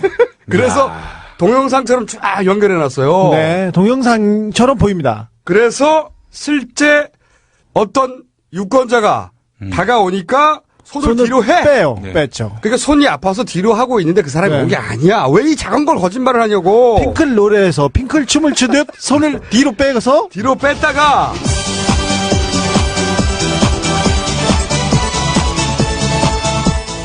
그리고 나서 그때 논란이 됐던 게 뭐냐면 그냥 일반인들은 악수를 안 하고 간부는 악수를 했다. 그래서 논란이 됐던 거 아니야. 그렇죠. 근데 그 뒤에 실제로 그 옆에 있던 남성 간부하고는 악수를 하는 장면이 연사로 찍혔어요. 맞아요. 그러니까 거짓말이야. 그냥 그 지지자 아줌마가 왔을 때, 지지자 할머니가 왔을 때는 손을 뒤로 빼고 항상 그 있어 핑클 노래 그 춤 기억나나? 야, 음악 넣어. 그러다가 간부가 오니까 그제서야 또 악수를 하는 그 장면이. 후보들은 다 손이 아파요. 그럼요. 그래서 갑자기 다가오면 놀라 손을 뺄 수도 있어. 그러면 갑자기 손이 아파서 갑자기 다가왔길래 놀라서 뺐다 이렇게 하면 되잖아. 예. 근데 그렇게 사실대로 얘기 안 하고 손이 아파서 원래부터 뒤쯤 지고 손을 주무르고 있었는데 그 사람이 왔던 그 순간을 찍어서 악의적으로 유포했다고 악의적으로 거짓말을 하는 거 아니야. 왜 거짓말하냐고. 솔선 박근혜 후보 거짓말하면 안 되죠. 솔선을 수범하셨어요. 박근혜 후보가 손 사용법 특별하게 교습 받으셨어요. 그래서 이번에 손 사용 너무 열심히 했던 건 다 좋은데 방청객이 있지 않습니까? 예. 방청객 자세히 보십시오. 끄덕끄덕을 너무 심하게 해요. 다 끄덕끄덕해요. 근데 그때 오뚜기냐 이씨발. 그 출입 기자들도 그렇고 담당 기자들도 거기 통제돼서 다 못 갔어요. 거기 들어가는 사람들 다 미리 준비된 사람들이죠. 연기 정말 잘했습니다. 저기 일단 정진홍 씨의 역할은 제가 보기에는 사전에 대본이 없다는 걸 보여주는 게 그렇죠. 그분의 역할이었는데 내가 보기에는 탁월한 연기력. 연기력 좋았어요. 면접관이 아니라 연기력 도움이라고 평가할 만합니다. 그러면서 박근혜 후보의 단호함은 세계적이라고 하는. 그렇죠. 위기 관리 철학 탁월해서 그다음에 세계적인 단호함으로 이렇게 징검다리로 넘어가는 이런. 그 단호함, 박근혜 후보의 단호함은 제가 볼 땐 전 세계적인 것 같습니다. 전 세계적. 예.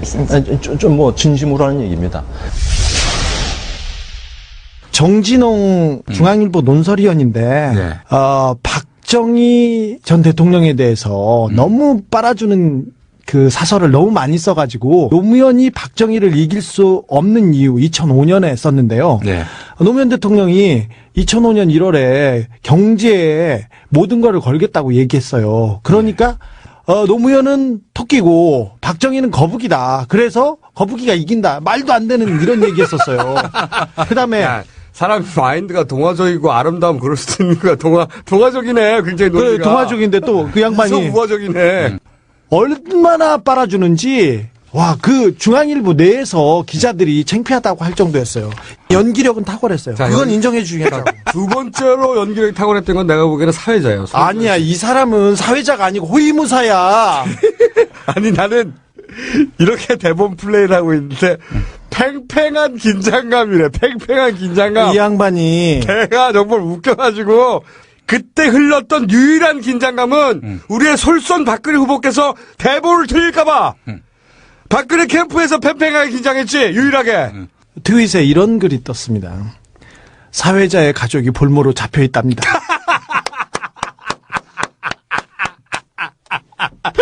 진짜 연기는 다 잘하긴 잘하는데. 그러니까 근데 정진홍이 명연기를 보여주니까 그때 송지연이 이런 얘기를 하죠. 이러다가 아예 못 나오시는 수가 있습니다. 이렇게 얘기하는데 야. 정말 짜고 치는 고스톱도 정말. 아니 이 사전 대본 유출됐어. 송지연 씨가 하는 대본 그대로 유출됐어. 네. 거의 똑같이 했더만. 트윗에 다 떠돌고 그다음에 온라인에 다 나왔어요. 나는 제일 재밌었던 건 이거예요. 우리 솔선 박근혜 후보께서 책을 많이 읽었다. 이런 대목이 있어요. 책을 많이 읽었다고 말하는 스스로. 여기에 관해서는 전효옥 여사께서 증언을 한 바가 있어요. 그렇죠. 전효옥 여사가 이명박 대통령에게 넘어가기 직전까지 무척 가까워서 둘 사이가. 그럼요. 박근혜 후보와 전효옥 여사가 무척 가까웠다고. 근데 이런 말을 한 적이 있어요. 집에 갔더니 박 위원장은 책을 많이 읽는 편이 아니다. 자택에 서재에 가보면 책이 없다. 그 서재가 아니지. CBS 라디오 시사자키 정관용입니다. 2012년 3월 15일 출연분. 서재에 어떤 책들이 있었는데요? 책이 일단 별로 없었어요. 그래서 여기가 서재인가 제가 그 생각을 했고. 자택의 서재? 그렇죠. 예. 책이 별로 없었고. 책이 별로 없었고 통일성이 없었어요. 이 책 저 책 이런 식으로? 그러니까 저희는 가끔 책을 많이 봤잖아요. 예. 그런 책들이 있더라고요. 아, 증정받은 책들? 예. 증정받은 책들인데 통일성도 없다. 그래서 여기가 서재인가 하는 생각이 들었다. 이게 우리의 말이 아니야! 우리는 안 가봤으니까. 집에 가본 전효옥 여사의 증언이야! 저기 제가 철학책이 있고 낚시 관련한 책이 있고 그리고 바둑 관련 책이 있고 요리 관련한 책이 있고 상어에 관련된 책이 있고 예를 들면 그런 식이지 말하자면 제 아는 분이 박근혜 그 후보의 집에 몇 번 가봤는데 1970년대 그대로 멈춰 있는 것 같더라. 어두침침하다고 하더라고요. 그렇죠. 최신 관련 책이 하나도 없다. 요새 조명을 했을지도 모르니까 어두침침하다 안 가봤으면 얘기는 하지만 어쨌든 저희가 이런 얘기 했었어요. 박근혜 후보 토론을 안 할 것이다. 네. 어떻게든 안 하려고 할 것이다. 줄줄이 회피하고 있죠. 단일 후보가 되면 한다고 해놓고 박근혜 후보가 바로 거부했어요. 일정이 빡빡하다고. 양자 토론을 절대 안 하고 선거를 치르겠다는 거예요, 지금. 아니, 미디어 선거가 사실은 보다 많은 국민에게 다가갈 수 있는 기회인데. 깨끗하고요. 한 번에 1,000만 명 만날 수 있는데 이것보다 더 중요한 일정이 어딨어. 말도 안 되는 핑계라고. 박 후보는 저기 유세장이나 어디 그 투표할 때도 계속 관광버스를 이렇게 빌려놔요. 그러니까 관광버스 회사하고 이렇게 일정 조율 이것 때문에 그런 거 아닐까 그건 생각해 볼 수 있어요. 존나 재밌으라고 한 말 하는데 이 새끼야. 야 네가 해봐 진짜. 조조도 실패 이 새끼야. 아니 양자 토론 말이죠. 절대 안 한다에 500원 겁니다. 왜? 하면 바로 보러가니까. 절대 안 한다고 500원 겁니다, 저는. 요 제안을 하고 싶어요. 이제 박근혜 후보께서 TV 토론이나 이런 데 나와서 본인이 얘기를 하다가 뭔가 들통이 난다. 본인의 무지함이라든가, 몰이해라든가, 이런 면모가 드러날 때 TV를 보다가 꼭 조용히, 시청하시는 분들은 요런 얘기를 해주시기 바랍니다. 효과음으로. 뽀록, 뽀록, 뽀록. 야, 요걸로 음악도 하나 만들어줘. 뽀록으로. 뽀록, 뽀록, 뽀록. 뽀록 났네. 뽀록, 뽀록. 이렇게 효과음을 넣어주시면 감사하겠습니다. 뽀록 났네. 뽀록 났어. 야속한 그 사람. 보내주세요. 뽀록 났네. 뽀록 났어. 지난 5년 전에 한나라당 대통령 후보 경선 때 두 분이 토론을 하셨는데 한나라당 중진 의원이 저한테 그런 얘기를 하더라고요. 네. 이명박이 지적이다. 박근혜와 TV 토론을 하는 걸 봐라. 토론하는 걸 봐라. 지적이고 이론적으로. 사실 단일화 늦게 돼가지고 좋은 건 박근혜 쪽이에요. 네. 왜냐면은 TV 토론을 안 하잖아. 토론 횟수가 줄면 다 외울 수 있잖아. 통으로. 이 미국의 사라 페일린이라고 있어. 사라 페일린. 멍청하잖아요. 명청의 대명사잖아. 그래가지고 이 참모들이 질문에 대한 답변을 유연하게 훈련을 시키려고 하는데 안 되는 거야. 그래가지고 질문과 답변을 전체 다를 외우게 만들었어. 통으로 외우게 만들어가지고 그걸 완전히 통으로 외우는 거를 영화로도 나왔어. 게임 체인지라고. 내가 보기에는 그런 일이 벌어지고 있다고 본다. 그 안에서 지금. 그리고 또 하나 재밌는 게 기자회견에 대한 포맷을 바꾸고 있습니다. 신개념 기자회견을 하고 있습니다. 우리 박근혜 후보께서 10월 21일 날 정수장학회를 정리하겠다고 하다가 질의응답을 하다가 제가 질문을 몇 개 했지 않습니까? 갑자기 훅 깔때기 들어오네. 근데 그날 이후에 질의응답을 받지 않습니다. 그러니까 우리 박근혜 후보는 프롬프트를 보고 오늘은 뭐가 있다. 그래서 공약을 읽습니다. 그리고 질의응답은 다른 사람이 받습니다. 11월 6일 날 정치 쇄신안에 대한 발표를 했어요. 4년 중임제 개헌을 추진한다고. 그때 질의응답은 안대희 선생이 받았습니다. 그때 4년 중임제 개헌 추진을 할 때 그게 있었어요. 노무현 대통령이 2007년에 똑같은 내용의 개헌을 추진했을 때 우리 박근혜 후보가 반대했어. 반대하면서 자기가 나쁜 대통령이란 얘기. 그렇죠. 근데 자기가 그걸 주장해. 기자들은 이에 대해서 묻지 않았고요. 그게 기자야? 뭐야 도대체? 박근혜 후보가 앞뒤가 안 맞는 말이나 이전에 자기가 했던 말을 스스로 뒤집는 말을 하면 많아요. 질문을 해야 될 거 아니야. 왜 질문을 안 하냐고. 질문 안 하고 나만 욕하고 있어. 그다음에 11월 9일 날 선박 금융 공약을 했습니다. 부산에서. 근데 질의응답은 안종범, 강석훈이 받았습니다. 그것도 당사에서. 그러니까 후보가 기자회견을 한다고 해놓고 다 질의응답은 옆에 스텝이 받는 거야. 11일 날은 가계 부채 대책에 대해서 기자회견을 했는데 질의응답은 안종범, 안상수가 맡았습니다. 또 재밌는 그게 무슨 기자회견이야, 씨. 재밌는 게 8일 날 외신 기자회견을 했는데 이날 우리 박근혜 후보께서 1시간가량 기자회견을 하면서 그 연설을 쏘신 연설을 영어로 읽었습니다. 이게 유튜브에 영어 잘한다 이렇게 막 올라왔는데 질의응답을 하러 간 게 아니라 영어 연설문 연습해서 자기 영어 잘한다는 거 보여주러 간 거고. 그렇죠. 사진 찍으러 간 거죠. 근데 질문을 4개 받았는데요. 요미르 신문 기자가 독도하고 위안부 얘기하면서 한일 관계에 대해서 얘기했어요. 경색된 한일 관계를 어떻게 하느냐고 했더니 뭐라고 했냐면요. 또 이게 역사와의 화해라는 게 한없이 기다릴 수가 없습니다. 그러니까 이 역사와의 화해를 할 수 있는 지금이 마지막 기회가 아닌가. 그래서 그런 것을 좀 잊지 않고 꼭 좀 생각해 주시면 좋겠다 하는 게 바람입니다. 올바른 역사 인식 그리고 역사의 화해. 박근혜가 이런 얘기를 하니까 외신 기자들도 웃었답니다. 그리고 마지막 질문으로 한중 관계를 어떻게 발전시킬 것인지 18차 당대회가 열리고 시진핑이라는 새로운 지도자가 나오지 않습니까? 그래서 그 얘기에 대한 질문을 했더니 이렇게 얘기합니다. 기존 지금까지도 이렇게 협력을 이루어왔지만 그 관계가 더욱 이렇게 지속이 되면서 또 더 나아가서 더욱 업그레이드 되기를 바라고 있습니다. 그래서 그런 아주 중요한 우리의 협력적 동반자이기 때문에 이 관계를 더욱 발전시켜 나가고 업그레이드 시켜 나가야 된다고 생각을 합니다. 지금까지도 우리 한중 관계는 협력적 관계로 이렇게 발전해 왔기 때문에 앞으로도 그렇게 지속이 될 것이고 또 더 업그레이드 시켜 나갈 것이다 이렇게 생각을 하고 있습니다. 이게 대통령이 되겠다는 사람의 외신 기자 답변이에요. 대중국 관련. 그래서 업그레이드만 3번 얘기하고 말았어요. 그래서 기자회견을 본 어떤 외신 기자가 저한테 이디엇 이런 그런 문자가 왔어요. 또 다른 외신한테 전화를 했는데 후보가 와서 대답을 하나도 못하고 가더라. 이렇게 얘기하더라고요. 이게 우리 박근혜 후보의 실체입니다. 토론도 아니고 일방적인 기자회견인데. 네. 그것도 대답을 못하고 업그레이드. 무슨 말이야. 동반자의 관계이기 때문에 더욱 발전시키고 업그레이드 시켜나가야 돼. 또 나아가서 업그레이드 시켜야 돼. 이게 한미관계, 한중관계, 북한관계도 모두 다 지금까지 잘해왔기 때문에 더욱 업그레이드 할 것이다. 이게 한중 관계가 뭔지 모르는 거야. 모르는 거죠.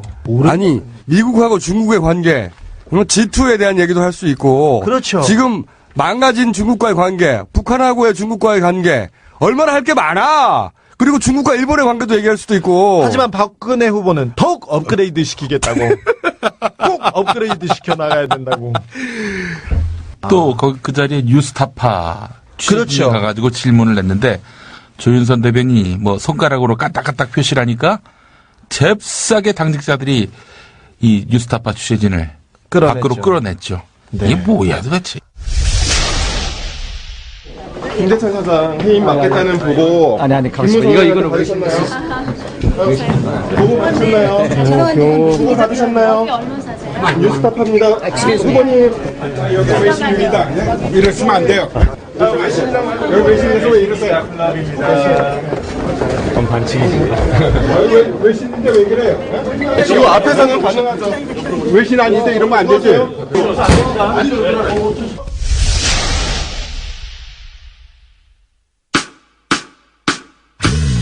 애청자 여러분과 함께 부르는 노래 조용천 작사 작곡의 투표가 좋아요입니다. 정의로운 맘으로 맑고 선한 맘으로 비전 있는 공약 가지고서 빛이 전해주는 후보가 있어 좋아요. 아름다운 손으로 냉철한 두 눈으로 미래 지도자는 가렵고만 빛이 말하는 국민이 좋아요. 이렇게 투표한 내가 행복한 세상을 만들죠. 투표가 너무 좋아요. 투표가 너무 신나요. 생겨운 마음 가지고 축제로 만들어봐요. 우리의 소중한 권리, 우리의 정당한 권리 모두 다 참여해봐요. 책임 있는 나의 한손 러비 늦지 않게 깨달아 사랑스러운 나라는 change 투표한 내가 세상을 바꾸죠. 또 나오셨어요. 이제 그만 오세요. 정봉주와 그 변변찮은 친구들 중에 넘버원. 정청래 의원님. 또 부르지도 않았는데 스스로 소개는 하세요. 안녕하세요. 대한민국 최고의 얼짱 정치인, 촌철살인 기절광풍, 삼더이즘과 사케이즘의 창시자, 중문현 부소장, 앞으로 크게 될 사람 정청래입니다. 반갑습니다. 난 저게 제일 웃겨. 앞으로 크게 될 사람. 이 배경음악은 저희가 준비한 게 아닙니다. 본인이 휴대폰에 넣고 다니면서 이 얼짱의 뜻을 잘 모르는 사람들이 있더라고요. 얼굴 짱 큼. 얼굴 짱 크다고 얼짱이라고 스스로. 근데 요즘 있잖아. 중문현 부소장을 맡았는데. 중문현? 중문현. 뭐 중국 문화연구소? 아니 중요한 문제 연구소. 부소장. 자, 오늘 그러면 중요한 문제 뭐를 하시려고 나오셨습니까? NLL. 이 NLL은 사실상 끝난 문제 아닙니까? 아니 근데 이 문제가 불거진 게 국정감사장에서 문헌에 기초하지 않고 루머에 기초한 것 같아요. 그래서 이름을 정루머로 바꿔야 돼. 이분이 이렇게 주장했어요. 노 전 대통령과 김정일 위원장이 2007년 10월 3일 3시 백화원 초대소에서 지금부터 중요해. 단독 회담을 했고 회담 녹취록은 통전부가 비밀 합의 사항이라며 우리 측 비선라인과 공유했다. 이렇게 주장했어요. 그리고 요 단독 비밀 회담에서 노무현 대통령이 NLL 포기 발언을 했다. 이게 이제 주장의 전부입니다. 전부인데 지난달 29일 국정원 국정감사가 있었어요. 그렇죠. 직접 거기서 물었죠. 원세훈한테. 내가 직접 물었지. 비밀 회담 있었냐? 없었다. 비밀 합의사항 있었냐? 당연히 없다. 비밀 회담이 없으니까 비밀 합의사항이 없어. 그렇지. 그리고 북한의 통전부에서 전해진 녹음 있냐 없냐? 없다. 그러면 상황 종결돼야 되는데. 상황이 종결돼야 돼. 이게 사실이 중요한 게 아니라 이거 뭐 논란이 중요한 거지. 그렇죠. 선거 전국에 자, 논란거리를 만드는 이걸 거 정리하면 아닙니까? 이런 거예요. 단독 비밀 회담이 있었다. 이 회담 자체가 없어. 그러니까 비밀 회담이 없었고 네. 비밀 회담이 없었으니까 비밀 녹취록이 없고 네. 비밀 녹취록이 없었으니까 정문호 의원의 주장은 사실이 아니고 아니야. 근데 이제 정상회담 대화록은 존재하는 거지. 네. 그런데 자꾸 새누리당은 공개하자 그래요. 그런데 국정원의 확고한 방침이 공개 불가예요. 공개할 수 없다는 걸 새누리당이 알기 때문에 공개하자고 하는 거지. 그렇죠. 이게 사실은 콤비 플레이죠. 이쪽에서 공개할 수 없다고 하고 그리고 새누리당에서 마치 그게 나오면은 자기들한테 유리한 진실이 밝혀지기라도 할 것처럼 공개를 요구하고 지금 그러고 있지 않습니까? 그렇게 플레이를 하는 거죠. 네. 그런데 만약에 여야가 합의해서 보자고 하면 볼 수 있잖아요. 정보위 안에서는 볼 수는 있지 않습니까? 자, 그래서 정보위에서 그 요청하시죠. 그래서 이렇게 했어요. 그 기록을 한 사람, 네. 김만복 전 국정원장을 그렇지. 정보위 비공개 회의에 증인으로 채택하자. 그렇죠. 그럼 되지. 그래서 제가 제안을 했어요. 예. 잘하셨네. 제안을 했어요. 그랬더니 윤상현 간사, 새누리당, 오케이. 서상기 정보위원장, 오케이. 당연하지. 그래서 합의를 했어요.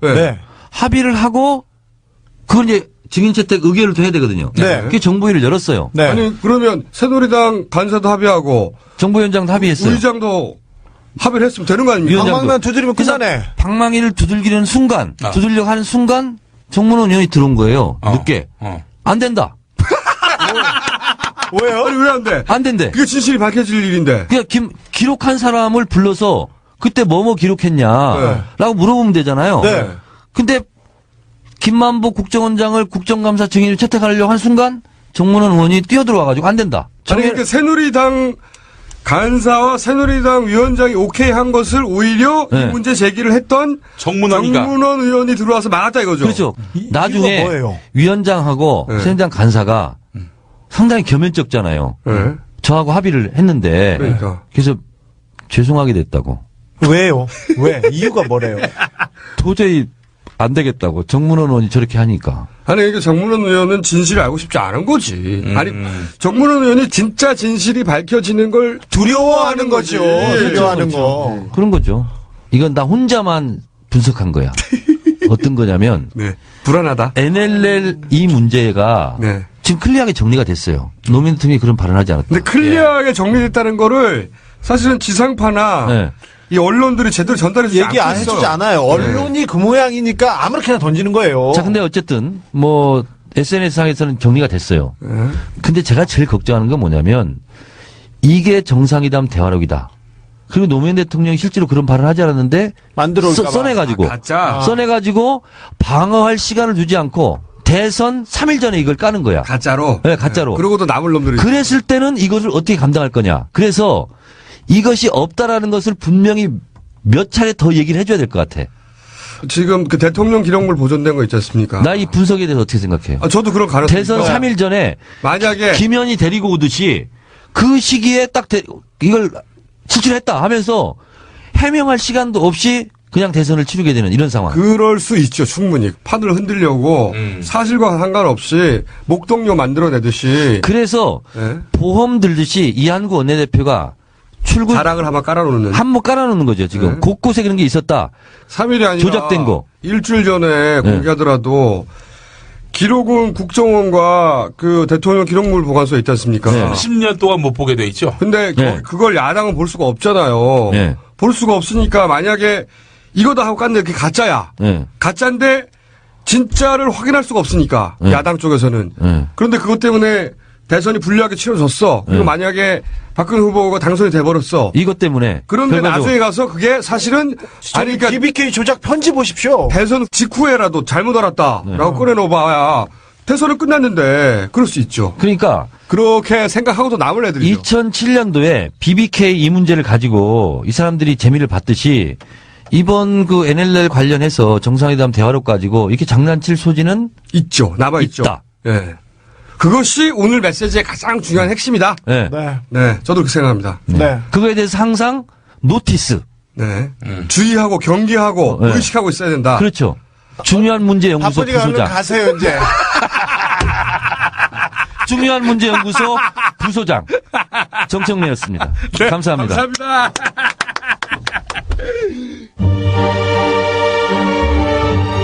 가서 헌법 건드리지 말고 와라. NLL 문제 얘기죠. 내 마음대로 자대고 쭉 꺾고 내려오면은 제가 내려오기 전에 우리나라가 발칵 뒤집어질 거 아닙니까?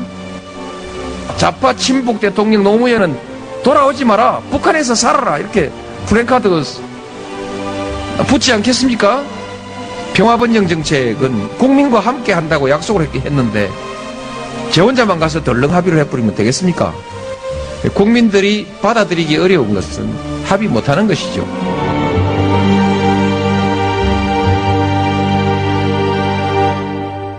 단일화.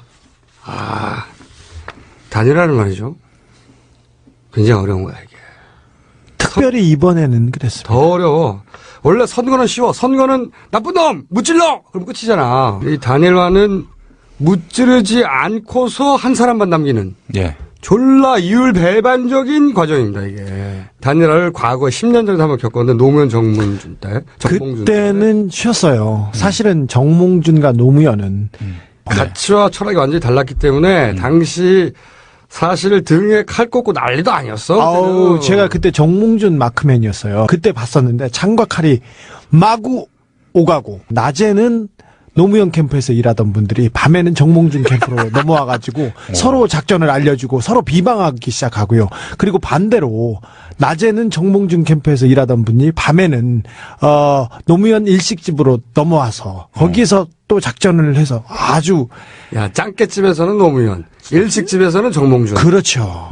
밥집마다 달랐어. 그래가지고 민주당에서도 자기 당의 후보 아니야, 노무현. 자기 당의 후보를 밀어내고 후단협.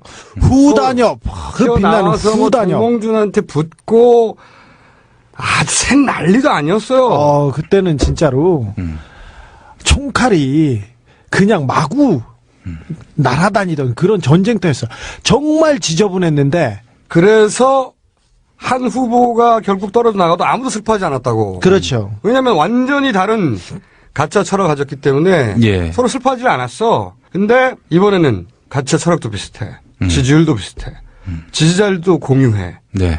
칼을 쓸 수가 없잖아? 칼을 쓸 수가 없으니까. 예. 대신 감정을 엄청나게 소비했다고. 여기에다가 또 공작 새누리당의 엄청난 이간질 공작. 아유, 효과를 봤다고 평가할 수 있죠. 그렇죠. 캠프 실시간으로 도청, 뭐 주요 인사들 도청해서 기자들한테 넘겨줘서 서로 이간질, 장난, 가짜 문자 만들어내고 뭐 세작 꽂고 오해, 불신 이걸 유발시키기 위해서. 왜냐하면 단일화만 무조건 막으면 이긴다는 게 걔네들의 선거 전략이었거든. 거기다가 단일화가 되더라도 지저분하거나 불명확한 점, 불쾌한 점만 남기면 자기네들이 이긴다. 그럼에도 불구하고 저희는 조용히 있었습니다. 왜냐? 이것까지 넘어서는 게 결국은 후보의 몫이다. 사실은 이걸 못 넘어서면은 자기가 없는 거예요.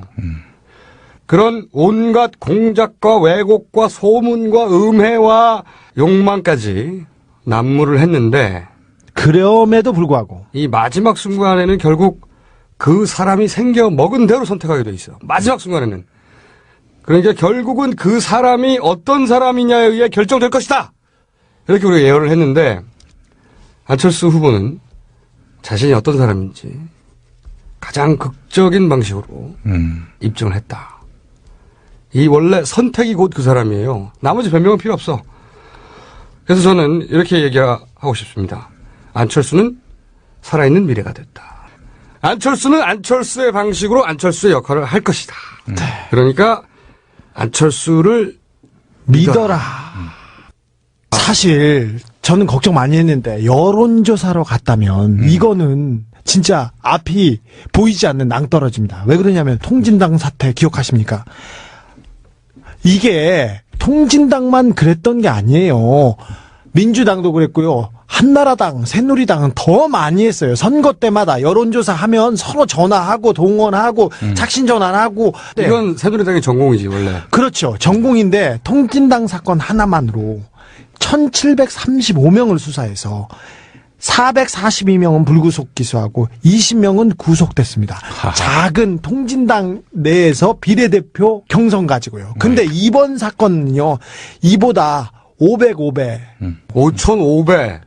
더 심각해집니다. 양 캠프에서 이런 조직적인 독려를 하지 않는다 하더라도 지지자들은 어떻게 할 거예요? 왜냐하면 자발적인 지지자들 문자를 보내잖아. 이건 보내지 않더라도 통제할 수도 없고 막을 수도 없어요. 보내지 않더라도 그러면은 이 문자를 끄집어내서 새 정치라고 해놓고 양쪽 다 구태라고 졸라게 공격을 했을 거라고. 보내지 않더라도 누군가는 만들어냅니다. 선거 기간 내내 공격했을 거야. 그럼요. 끌고 다니죠. 그럼 누가 이기던 사실은 그 뒷수습이 안 돼요. 훨씬 더 어렵고 불가능합니다. 상처만 남았을 것이다. 하지만 여론조사를 뛰어넘었습니다.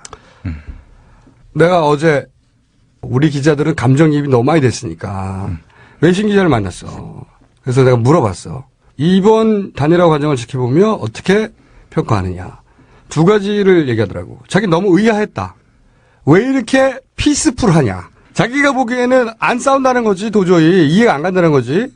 두 번째가 뭐냐면은, 어떻게 3주 만에 단일화를 할 수 있느냐는 거야. 이게 뭐 비슷한 가치를 가지고 철학을 가지고 같은 진영 내에서 단일화하는 과정이 굉장히 어렵다. 자기도 안다는 거야. 왜냐면은 미국에서도 오바마, 힐러리 케이스가 있었단 말이지. 오바마. 그런데 자기들도 비슷한 경험이 있지만 차이가 있다. 자기들은 몇 달 동안 오픈 프라이머리라는 틀이 있었다는 거지. 그러니까 그 틀 속에 딱 얹혀지면은 누구도 승복하지 않을 수 없다는 거야. 당연하잖아? 근데 3주 만에 어떻게 완전히 새로운 틀을 짜서 그 중에 한 사람을 결정할 수가 있느냐.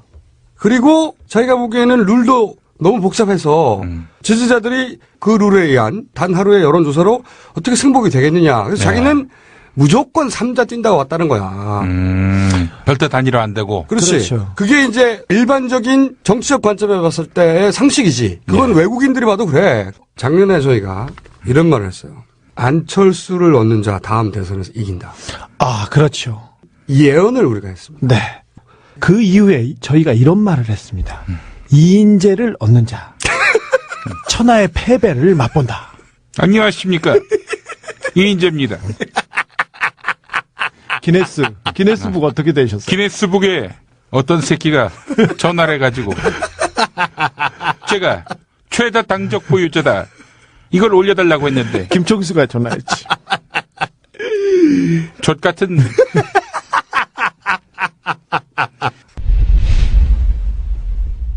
자, 23회 숙제들 일단 마무리했고 오늘로 며칠 남았지? 예, 12월 2일이니까 17일. 17일 있으면 이제 자유입니다. 해방입니다. 우리 각하한테서 이제 벗어날 수 있는 날이 얼마 남지 않았습니다. 이 얘기부터 해야 될 것 같아요. 지난 지방선거나 총선 때 그런 이야기들이 이 인터넷 게시판에 드물지 않게 올라왔었다고.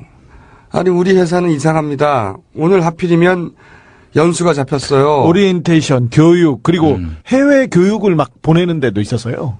이게 물론 우연히 겹친 데도 있겠지. 아, 우연이겠죠. 그런데 12월 19일 하필이면 그날 연수니 교육이니 세미나니 등등등 행사를 잡아서 출근을 반드시 해야 하고 그런 회사들이 간혹 있다고 해요. 갑자기 지방으로 왜 가? 자, 그런 회사들 제보를 받습니다. 제보를 받아서 그 회사에 저희가 연락 좀 해보려고요. 네, 저는 찾아가 보려고요. 전 그 회사 들어가서 오줌 싸고 나오겠습니다. 돼지 새끼. 저 당뇨입니다.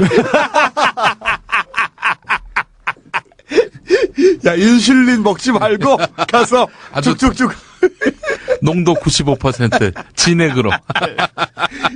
당뇨 오주면 말이죠. 개미들이 많이 모여요. 싫어. 에이, 진짜 왜 그래. 아, 씨발. 김 교수, 변기를 막아버릴 그런. 아, 똥을 싸도 되겠구나. 아, 용민이는 짧아. 하루 4회까지 가능합니다. 4회. 4회라니. 실패. 자, 그리고 또 이런 제보도 속속 저희한테 도착하고 있는데 하필이면 또 각 대학의 기말고사 일정이 투표일을 끼고 있는 대학들이 제법 있다는 이야기들이 있어요. 아니, 기말고사를 꼭 그날 봐야 되겠냐고. 특정한 대학은 대선 당일날도 그렇지만 대선 다음 날 있지 않습니까? 예. 시험을 집중적으로 몰아서 그래서 학생들을 굉장히 곤혹스럽게 했다고 하는 제보가 일부 대학이 그렇겠죠. 네네. 일부 대학이. 아니 근데 대학이 기말고사가 12월 초에 끝나는 거 아닌가요? 제가 또 이 시간 강사기 때문에 여기저기 많이 다녀봤는데. 그렇지. 12월 둘째 주에 칼같이 끝냅니다. 대부분은. 왜냐하면 그래 연말에 또 이 성적을 낼 수가 있거든. 대부분 우연일 것이다. 우연이겠죠. 아, 그렇습니다. 김용민이가 다니는 국민대학교 같은 경우 12월 14일에 다 끝납니다. 그 우연이라고 생각은 하나, 사실은 이 여권에서 20, 30대의 투표율을 떨어뜨리기 위해서 과거 어떻게 했는가? 디도스, 터널 디도스, 이거 잘못하면 기말고사 디도스까지 나오는 겁니다. 잘 지켜보십시오. 특별히 각하하고 친했거나 새누리당의 우호적인 대학이 몇 군데 있습니다. 이번 정권 들어서 유독 눈에 띄는 대학이 있죠. 거기 체크해 보십시오. 근데 이건 이제 일반인들이 체크할 수는 없으니까 그 대학에 다니시는 학생들이 여러분 저희한테 제보를 해 주시면 다음 주에 저희가 일정 자체를 확인해 보겠습니다. 네. 어떻게 결정되었는지 꼼꼼하게. 그래서 12월 19일에 시험 기간이 걸친 학교 제가 찾아가겠습니다. 거기서는 뭘 거기서 또 오줌도 싸고 똥도 싸겠습니다. 달달한 김용민의 오줌이 간다. 그리고 주진우가 취재해서 보도해드리고 학교 명예를 널리 알리도록 하겠습니다. 자, 제보 받습니다. 시발단. 왜냐하면 그것은 시발단과 마찬가지다. 저희는 그렇게 판단하기 때문에 시발단 골뱅이 gmail.com으로 SIPALDAN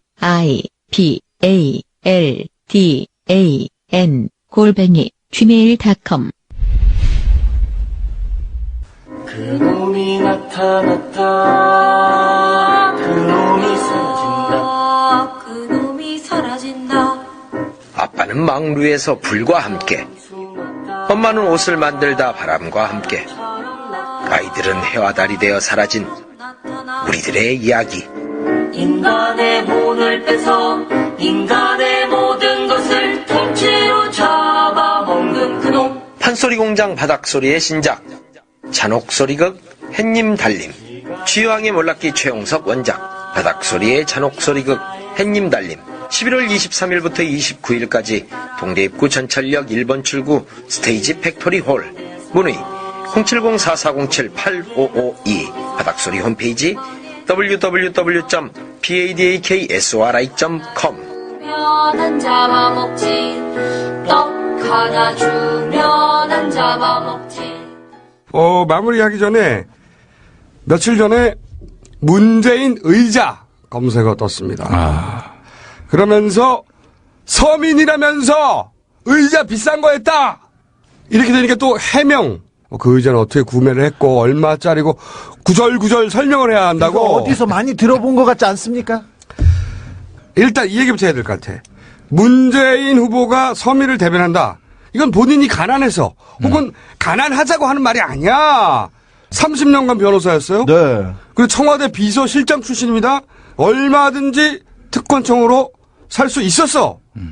얼마든지 특권층으로 살 수 있는데도 불구하고 사사롭게 자기 이익을 최우선으로 살지 않는다. 이런 의미에서 서민의 후보라고 하는 거야. 근데 진보 진영의 후보들은 말이죠. 항상 이렇게 당해왔어. 의자가 비싸다. 안경이 비싸다. 아니 우리 각하 친인척들은 기본으로 장롱에 몇 억씩 쌓아놔. 기본으로. 현금만.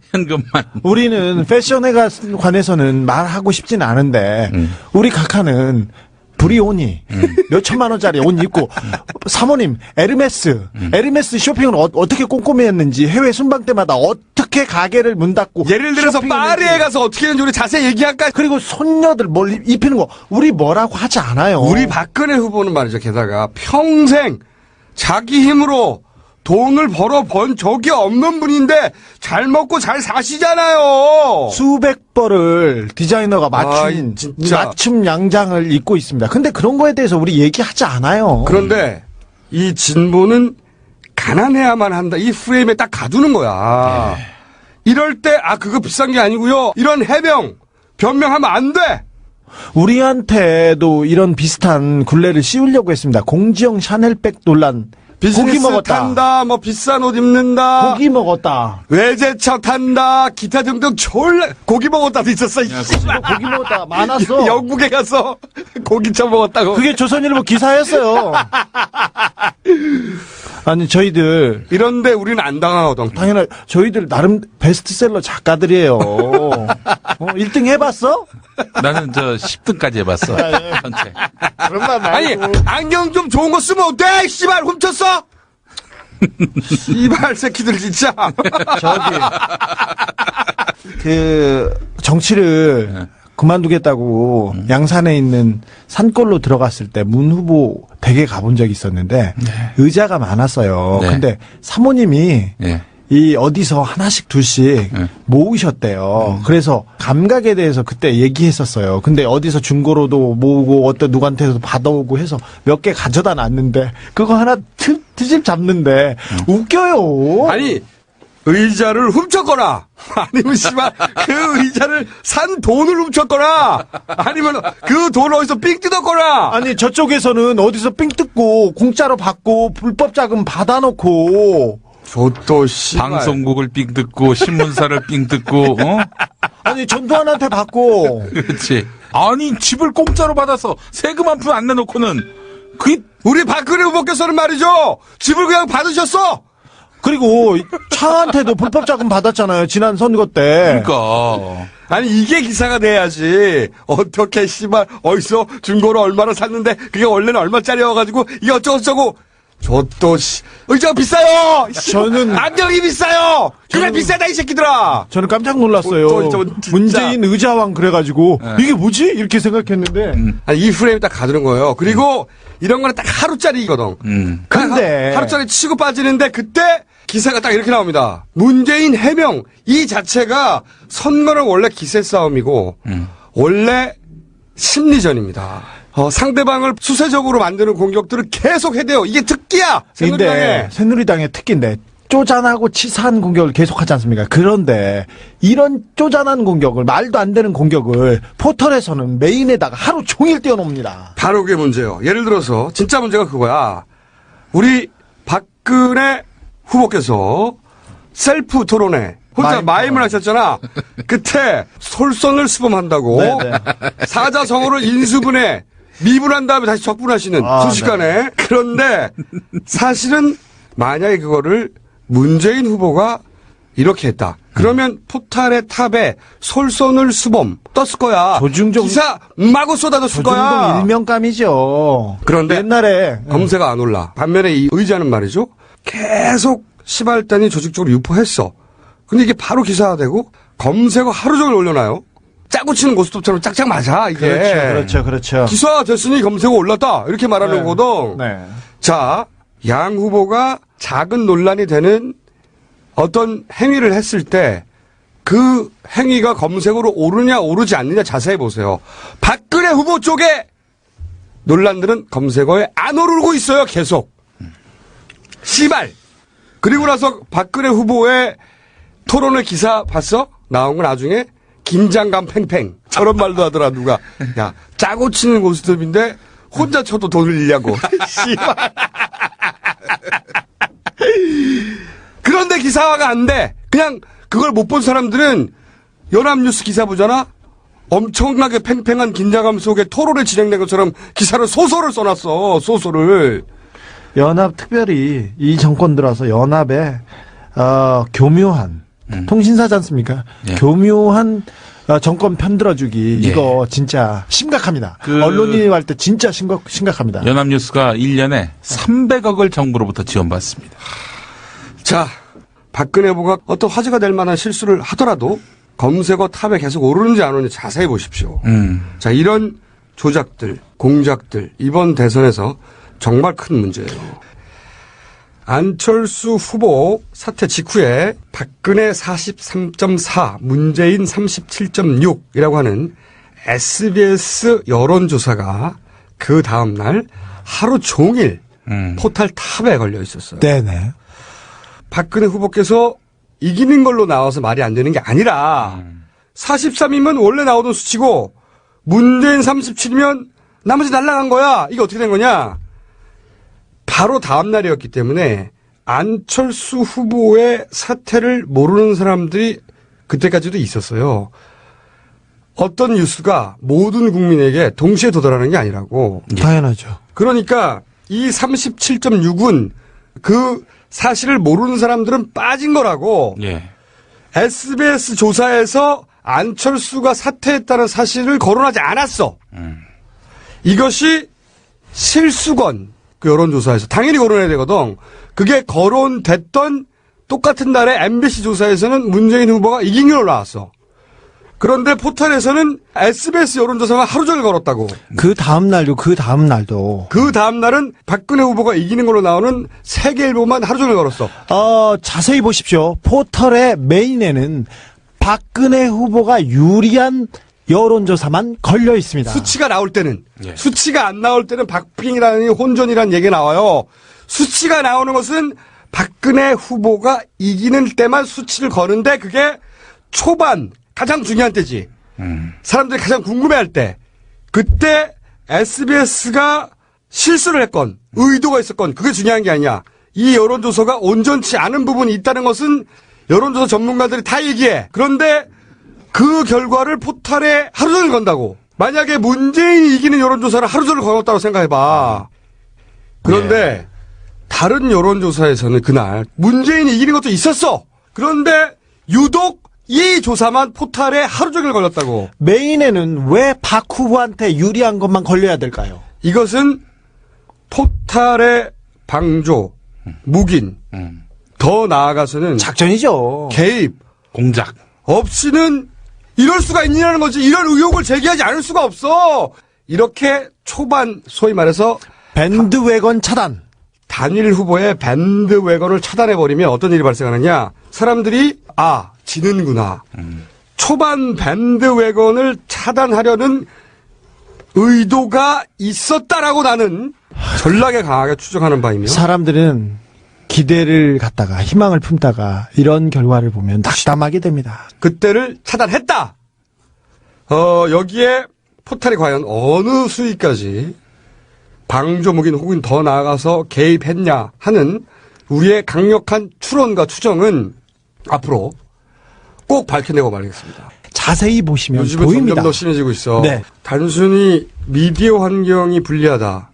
사실은 진보 보수 매체 이 진영의 비율이 한 7대3, 8대2 정도로 한쪽이 불리하잖아. 그런데 이것을 다시 유통시키는 포털이 이런 식으로 바이어스가 걸리면 정말로 불리한 환경에서 싸우는 거예요. 굉장히 그렇죠. 원사이드합니다.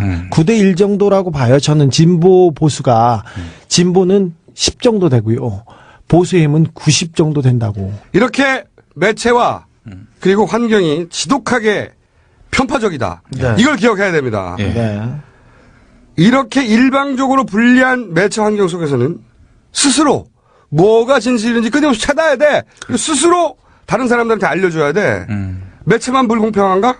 기관도 마찬가지. 정부기관들. 선관위 토론회 규칙 만든 거 봐. 선관위는 선거를 관리해야 될 심판인데 언제부터는 선수를 박근혜 뛰고 후보만 있어요. 관리하고 있어요. 선관위가 네. 선대위야 선대위. 아니 보십시오. 보십시오. 지난 총선에서도 쌍두 노출은 되고 박근혜 우리 3두 노출은 안 되는 거잖아. 보세요. 계속 선거법 부비겨도 우발적이었다. 우연이었다. 인간된 도리로 그랬다. 어디 인간된 도리 규범을 판단하는 데가 선관위가 아니지 않습니까? 선관위에서 선관위 주최 토론을 딱 3회만 하는데 토론의 규칙 만드는 거 봐. 선관위에서. 자, A 후보가 B 제발 논리 후보에게 한 번 질문하고 나면 반드시 C 후보에게 질문하도록 돼 있어요. 반론, 재반론, 원천봉쇄. 물어봤어. 답변했어. 그러면은 그 답변에서 각각의 후보가 서로 생각의 차이가 드러날 거 아니야. 그렇죠. 그걸 확인하는 게 토론회 아니야. 기본적으로 반론권이 없어. 반론권이. 저 정수장학회 기자회견 때 정수장학회는 강탈이 아니라 헌납받았다고 했지 않습니까? 네. 근데 그러면 반론권이 없으면 물어볼 수가 없잖아. 끝나고 지나가는 거예요.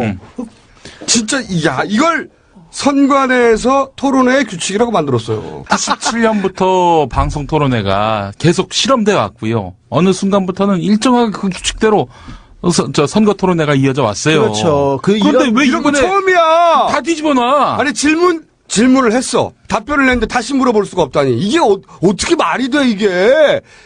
이렇게 헌법기관이라고 하는 선관위도 어떻게 하면 우리 박근혜 후보에게 조금이라도 유리하게 만들어드릴까 피눈물 나게 노력하고 있다. 피눈물 나 진짜 눈물겹다 진짜. 그리고 이걸 대대적으로 지적해야 될 거 아니야. 이것은 진보 보수의 문제가 아니야. 그렇죠. 각 후보가 자신이 가진 철학의 차이를 드러내서 국민들한테 알릴 기회인데 무슨 학회 발표하듯이 씨발 자기 생각만 말하고 상대방이 다시 반론할 수가 없어. 이렇게 할 수 있는 모든 방법으로 투표를 떨어뜨리려고 할 것이고 그리고 공작을 해올 것이다. 자, 이 모든 해방과 공작을 뚫고 우리가 19일까지 달려가야 하는데 아직 단일화는 완결되지 않았습니다. 그것이 있는 그대로의 사실입니다. 그러나 곧 완성된다. 그러니 문재인을 믿고 안철수를 믿어라. 이 이야기를 다시 한번 합니다. 그리고 무엇보다 자기 자신을 믿어야 돼. 네, 그렇습니다. 진짜 단일화의 완성은 말이죠.